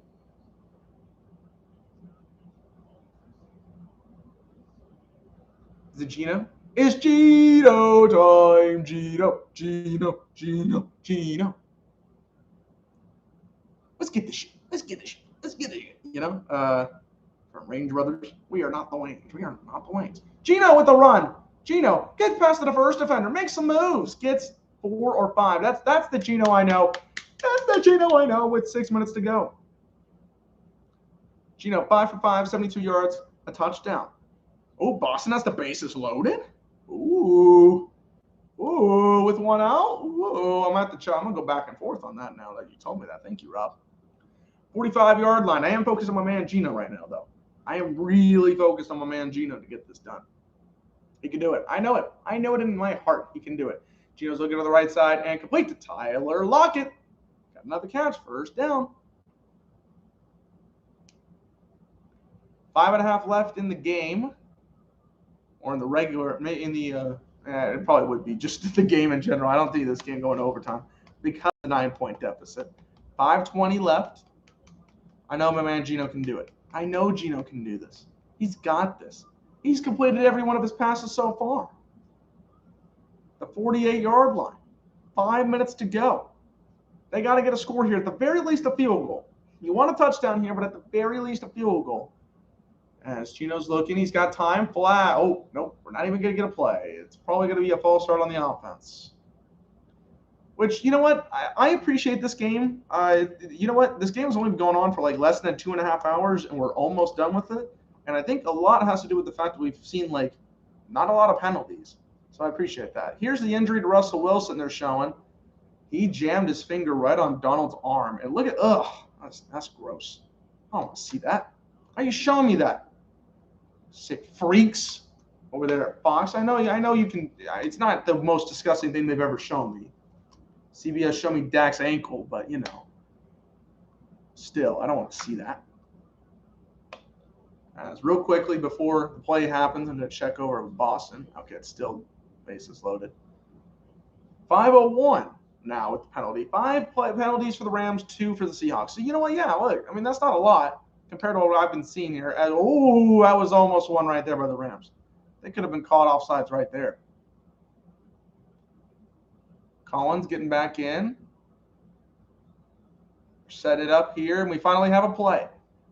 Gino's got time. He's rolling out to his right. He's looking. He's going to throw it away. That's the first incompletion by Geno Smith. So the reign is over. He could have the longest streak in NFL history for all we know. But you know what? He's still good. He's still got a drive going. It's only an incompletion. It's only second down. Oh, come on. This connection cannot go bad right now. I hate you drills sometimes. I really, really do. I'm sorry, you guys don't know where that is. That's our apartment complex. I'm flipping back and forth here between the Red Sox and the game. Oh, what a strikeout. Big strikeout right there for the Rays. Okay, 2nd and 15. Gino needs to just get a completion to get something here. Pressure's coming. He's got to throw to Collins. Collins has some space. Nice move. He says, DK, please block for me. God, he didn't even try to block for him, but he gets a gain of 6 or so it's 3rd and 9. They're not in field goal range, so they're going to have to go for it no matter what here. And my man Gino's going to have to go up there. Now I can see the clutch gene in him right now. He's pumping it up. He says, hey, I know this situation. I want his job. I want his job now. This is his time to get the job. 3rd and 10. I'm personally seeing something to DK here. We'll see. 3rd and 10. Pressure's coming. Throw in the middle. It's complete. Woohoo! What did I tell you? It's DK Metcalf over the middle for a gain of 14 yards, just like his number on the back of his jersey says. That sexy green lime jersey. I'll keep saying that, all right? I'll be the only defender here of it, but screw y'all. It's a good-looking jersey, especially with the pants. Now, the helmet, not a big fan of it with that, but DK, 5 catches, 98 yards, 2 touchdowns. He's having a great game. Oh, my goodness. That was so close to being stripped out of Geno's hands on first down, but he threw it. He either threw it way out of bounds on purpose or the ball was hit out of his hands, and that's what happened. One of the two. Oh, Red Sox did not even score a run on that bases loaded thing. Wow. That sucks. Is it still 5-0? Wow. They've had 9 hits. They haven't scored a single thing. Yeah, okay. Oronquo, I think, hit his arm. Yes, he definitely hit the ball. Okay. Wow, that was close to being a fumble there as we have a timeout. 3, 4, 3 left in the game. And, they're brewing. I could feel it brewing. Right now, I could see the next play being a touchdown. They catch the Jalen Ramsey off guard. Some big play happens. Tyler Lockett gets out there. Who knows? Something can happen here. But the big story is going to be, is Russell Wilson's job security? Is it intact? He's on the bench right now. That's all I see. I don't see an injury. All I see is Russell Wilson talking to Geno like, hey, man, can you not do so well? My girl's on the sideline, Don't go too crazy. Geno said, let's get this shit. I got a pimple under my beard. I don't even know how that's a sentence. Ow, it hurts. 3:43 left. McVay's like, I wasn't planning for the GOAT Geno Smith. I was planning for Russell Wilson, that pure mortal Russell Wilson. 2nd and 10. 3:43. They need to score quickly. A field goal would not be bad for them as a screen's coming for Alex Collins. Collins gets some good yards. The 20. He's making cuts. He gets to the 14-yard line. A great play call. An even better throw by Geno Smith. Collins did some work in there. And now they're at the 14-yard line. Cool. Wow. That was a hard block right there by your offensive lineman. And, Collins showing some spin moves today. He's doing good. That one on Fuller, he got tackled right after. But that one that he got out of was nice. And another timeout's being taken. I'm assuming it's going to be from Seattle. I don't really know why, considering they really need to. Oh, okay. There's an injury. Injury on the Rams. That's Williams, number 11. I was about to say, you got to have to save those timeouts for a situation where if you kick a field goal and they're going to have to run the ball, we're going to commercial. Of course we are, man. Of course we are. They said we're going to give you the shortest game you've seen all year, and then they're like, psych, you thought you're going to get more of a Cowboys game where they last for 4 hours. I like being a Cowboys fan and all, but, you know what? Actually, the Panthers game was not that long. It wasn't that long, but, it feels like every game of the year. That Chargers one felt like it was 4 hours long earlier this season. And the opening game against Tampa, although we were drinking. I don't know. Time could have gone by so fast at that point. Now I'm waiting on the game to come back, and Tampa's just smoking the Red Sox. Baker, thank you for the subscription, man. I appreciate it. More streams are coming to the channel. So every subscription counts. I promise y'all. We're getting to the big game. We're building up the subscribers. So at 192, I appreciate that. We're going to get to 1,000 soon, all right? We're going to get to the 4,000 watch hours soon. Any small victory is a big victory. You can quote me on that. You can get that tattooed. That doesn't even make any sense, but it makes sense in my mind. Are we back? We're not back. We're not back yet.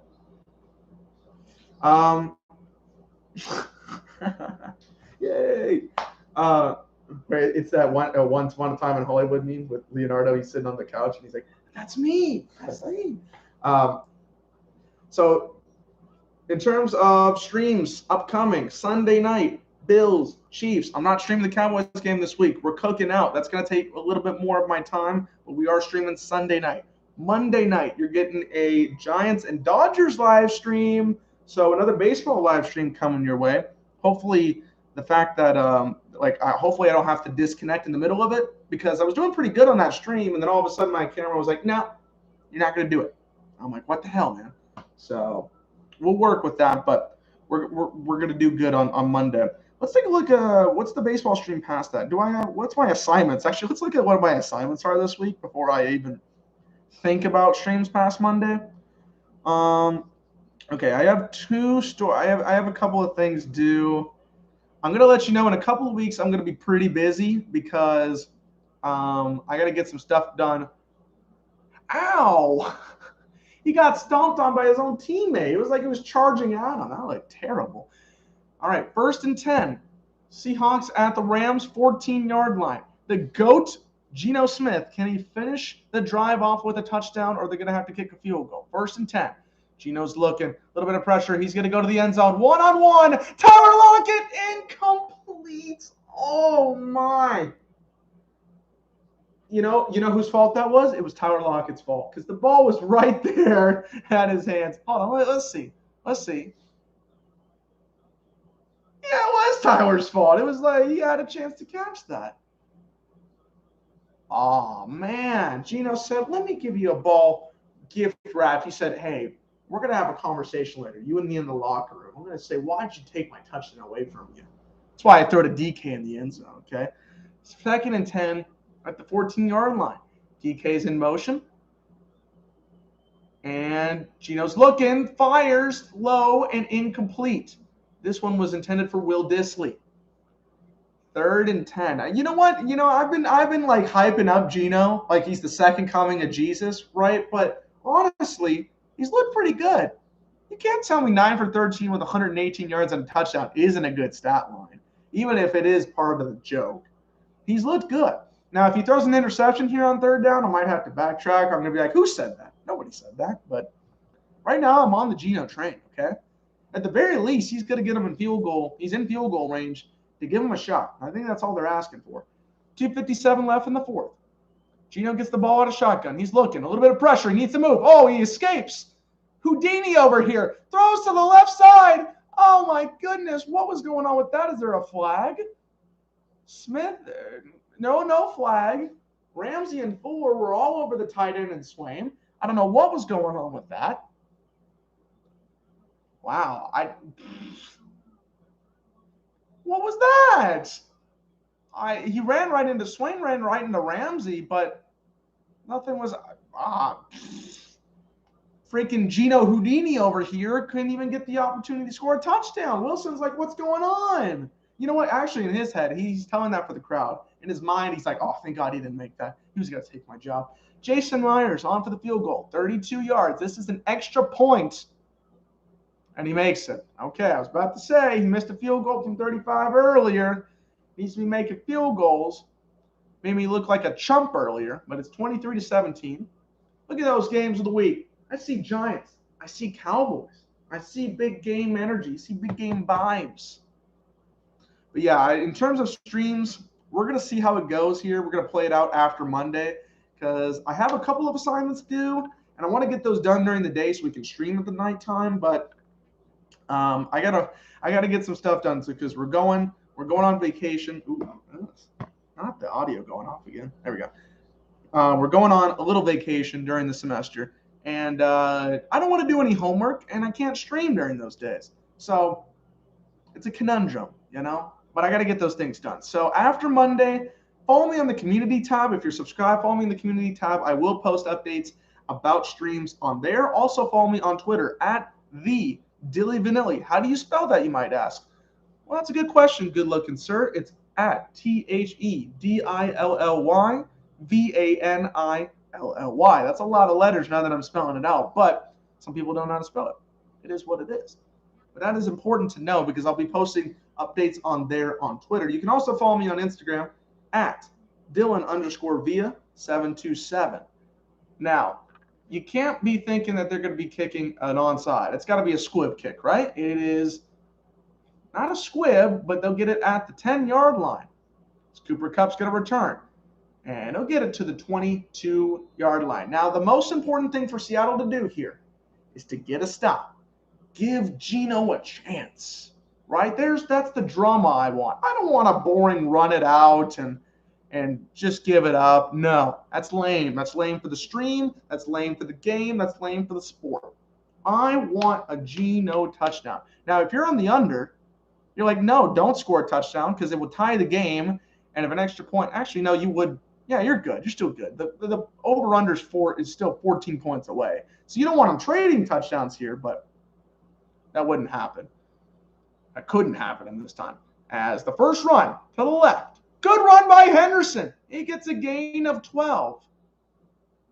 Now, it is not the greatest run, but it's not the backbreaker. There's still 2:33, so Seattle's using their first timeout, so they'll still have 2 timeouts and the 2-minute warning. So not over yet. Not over yet. In fact, that run was actually pretty insignificant, all things considered. It would have been even better if he just gotten a gain of like 8. But I get it. You got to get the first down. You don't want to risk anything. 2:33 left.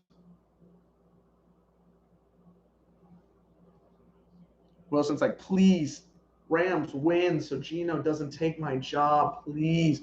12 catches, 150 yards for Robert Woods. He's been cooking without a touchdown. Henderson has a good game as well. 12 carries for 77 yards and a touchdown. And Matthew Stafford, 25 for 36, 365, a touchdown, and that pick that he had in the second quarter. So, 1st and 10 at the 34. Let me guess, it's going to be a run. No shit. Run to the right. And Henderson gets stopped for a loss of 1. So, timeout taken by Seattle. Now, here's what I could see. I could see them running it one more time, and if they don't get the first down there, I could see a throw on 3rd down. Because it'll probably be before the 2-minute warning, and a throw needs to get them for the first down. If they're behind the yards by like 3rd and 8, something to that degree, that's going to be big. That's not an easy run to get to by anybody. And you know that Seattle's going to stack the box. 8, 9 guys there. None of them expecting anything deep. So I could see a pass if that's where. And you want defensively on 3rd and 8, you want to put them in the box. And if you see a bunch of receivers out there, call an audible, get in cover 3, make sure your linebackers are in there, and make sure they don't go for anything where that's over your head. Because then it's game over. Deshaun Jackson coming for a play, catch a 60-yard pass, and say, bye-bye, you can't see me kind of situation. So, but first we need to focus on 2nd and 10. We need to focus on and see if they get the run here. So 2nd and 10. Stafford, he's pointing to his head. He's calling an audible. He's calling an audible at the line. What audible are we doing here? Woods in motion. Hand off to Henderson at the left side, and he'll get 1 or 2, maybe, and another timeout. So, I'm personally seeing a throw here on 3rd and 8, right? They've gotten good runs from Henderson, but they are not 8-yard runs. Well, I guess he did get the first down run we saw earlier, but you know what I mean. This is the pressure situation where you would think they're going to go for a pass, because if they get an incompletion, it's almost about the same as the 2-minute warning scenario. That's why I'm thinking it's a run as well, right? You're not giving them that much more time. You would have to punt it regardless if you got the incompletion versus a run or a completion short that gives them the 2-minute warning. Or a run that's short than the 2-minute warning. That's how I'm feeling. 3rd and 8. This is the biggest play of the game so far. To me, this will determine whether or not the Rams win or we still have a ball game. All right, receivers are there. By the way, I would look at Robert Woods' way entirely because they haven't been able to stop him at all. Oh, another audible. Stafford's calling to the helmet. He said, hey, I got a play for y'all. You want to see it going? 1 on the play clock. They got to get this ball snapped. Did they take a timeout or is that a delay a game? No way they just got to delay a game. Did they take the timeout?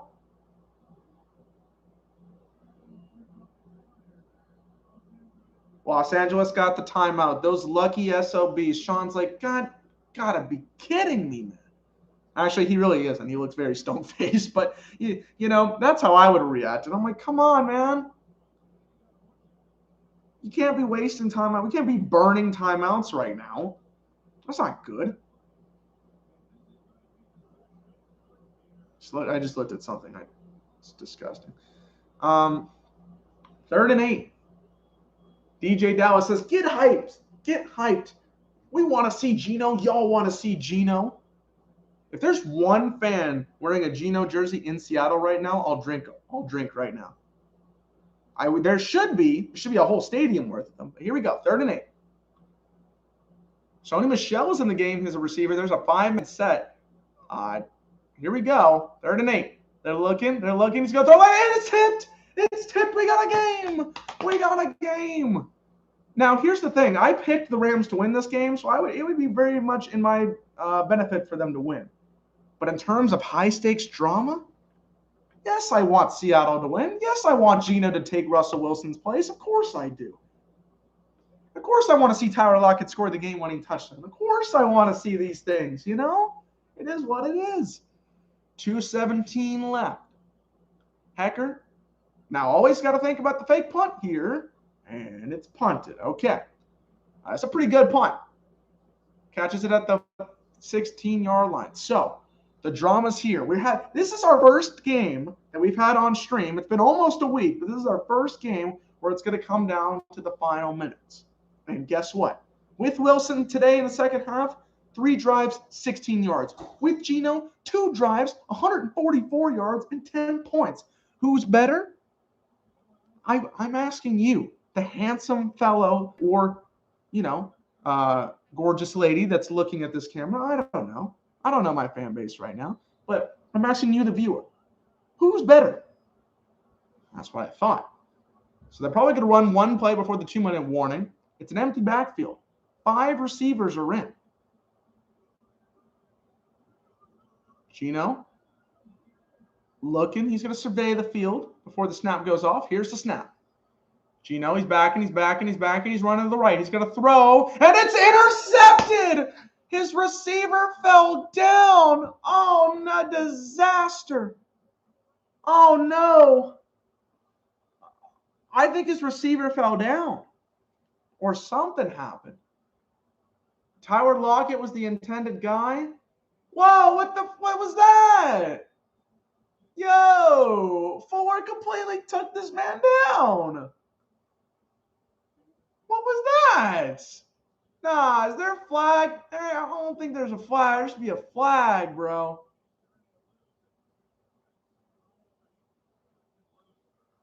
Man, that's not even on Geno. Man, ain't this some bull, man. It was set up for him the whole time. They rigged him. Rigged. Watch this again. Gets past right here. Did he just trip though? Man, how old is that? Can I ask a question? How old is Tyler Lockett? Because this man's hairline is terrible. No, Rob, he does not drink Pepsi. That was not his fault. It was clearly. It was either Fuller's fault or it was Tyler's fault. Okay. Oh man, we were set up for our best drive of the whole week, and then we were rigged. Oh, you know what? While we have a second, what is Tyler Lockett's age? Whatever it is, it's still too young than his hairline. Tyler Lockett. This man is not 29 years old. Not with that hair. He just turned 29 too, like 2 weeks ago. No. First of all, it also feels like he's been in the NFL for like a decade. Not 6 years, 7 years. No, I refuse to believe it. No. Geno has a better hairline than him, okay? They've been in the league the same amount of time.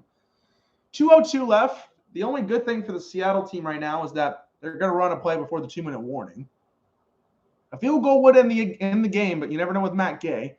Henderson gets a pitch to the right. He stumbles and loses 2. Minute 57 left. And we have the 2-minute warning. Are they going to go to commercial?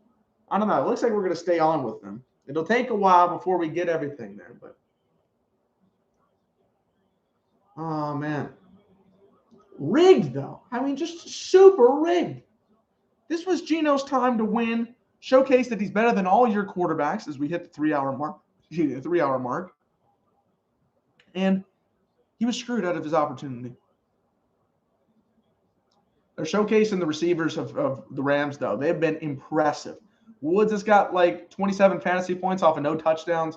Cooper Kupp, I said earlier, he wasn't getting a whole lot of stuff, but he has got to go in here in the second half. 7 catches, 92 yards for Kupp, 12 for 150 for Robert Woods. So, yeah, pretty good games, I would say. Good thing I'm not facing either of these gentlemen in my fantasy team, although it doesn't matter because nobody wants to play defense when it comes to my fantasy team. I have scored the second most points in my fantasy team, in my league, and I've had the most points scored against me. That's why I'm 1-3. It's ridiculous. It's ridiculous. I'm not projecting to anybody out there, okay?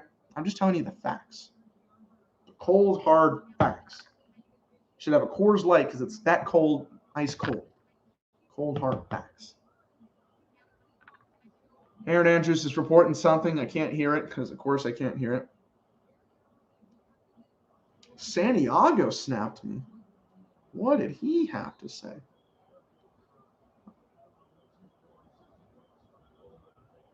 Well, he's spitting lies detected. He said if Wilson didn't step out, they would have won. They were in the game because Geno was in the game. As Henderson goes to the left for one, or no, right back to the line of scrimmage. Geno kept them in the game. Lol. I'm more of a Gen Z. I got to end every sentence with lol. I'm really bad at that, but that's just how I end sentences. It showcases that I'm in a nice mood. 90 seconds left in the game. Okay, there's still a slight chance. Miracles can happen. There's this much of a chance. This much. Can you see that? That much of a chance. That much. They gotta stop the run right here. They're gonna waste the clock. Then the kick has got to be missed, and then Geno's got to run his magic, okay? And the play is underway. Henderson gets 3 or 4. So now the play clock is going to go. It's going to be about 25 seconds when the field goal happens. We're going to stick on to the end of the game no matter what, no matter if he makes the field goal or if he doesn't, or Geno makes a touchdown or they block it, or, I'm not telling you what's going to happen. I'm not Houdini. Or wait, no, that's Houdini. I'm not Einstein. Houdini makes magic happen. I guess this would be magic. Matt Gay, field goal attempt would seal the game at 47 yards away. Here he goes. Kick is up and good. This SOB had to make it when it counted, and that's pretty much going to be ball game with 24 seconds left. Now, before we leave, let's hear Santiago lie about Geno Smith again. Okay, he's typing me right now.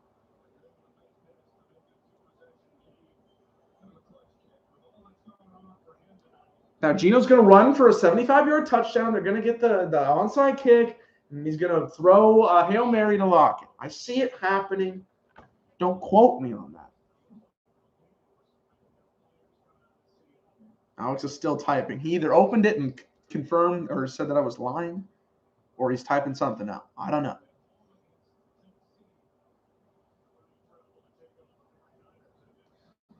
Upcoming schedule for the Rams: Giants, Lions, Texans, Titans, 49ers. Those next 3 games are like a walk in the park. Giants, Lions, and Texans? You couldn't ask for an easier cupcake schedule than that, especially against the NFC West, who's going to have to face – I get it, they're going to have to face them later on in the year, but those are back-to-back-to-back. You could just chill. Kickoff, 24 seconds. It's a touchback. And they're going to recap the game for us. Stafford got it going. He threw a nice touchdown to Higbee in the third quarter. That's when it really stepped up for them. Seattle defense was like, There's your big injury to Russell Wilson where he hurt his finger. But Geno came in looking hot. He was way too sexy, as Drake would say, throwing it to I almost said throwing it to future. Throwing it to Metcalf for a touchdown. Sonny Michel with a rushing touchdown. The worst interception I've ever seen because they messed it up. Scott, you suck. Okay? You suck. And then they kicked the field goal to give them pretty much the win. But 24 seconds left. Kobe time. It's mama mentality for Geno Smith here. Oh, I almost got caught off sides. And there's the snap. Geno's looking. Geno. Going to have to throw it away. And he was like, I'm going to get sacked eventually here. So 18 seconds left. Upcoming schedule for Seattle: Steelers, Saints, Jaguars, bye, Packers. A little bit harder of a schedule. Steelers are trash. Saints are all over the place. Jaguars are trash. Bye, and then that Packers game. Seattle Packers games are always really, really fun for some reason. And they're either blowouts or there's drama. There's something always there to watch for those games. So I'm looking forward to that game. That might be a stream. That's 4 weeks away, so I don't know, but that could be a stream. 2nd and 10 with 18 seconds left. Oh, my God. What do we have, a false start? Who cares? Why are you calling false starts right now? Why? Why did we need 2 flags for that, too? Stafford's like, yeah. We got to keep it going. Yes, this is definitely a better team than the Lions. Yes, absolutely. I'm having fun. And that's the thing. I've likened seeing Stafford in a good position. You know, he's smiling, having fun for once, because Detroit probably drains you. Calvin Johnson decided to retire in his prime because of it. Barry did too. 2nd and 15. Geno getting pressured. He's gonna run. He's gonna run. He says, I got some jets. What is this man doing now? He's running right out of bounds. He said, I ain't gonna score this touchdown. Absolutely not. And 8 seconds remain in the game.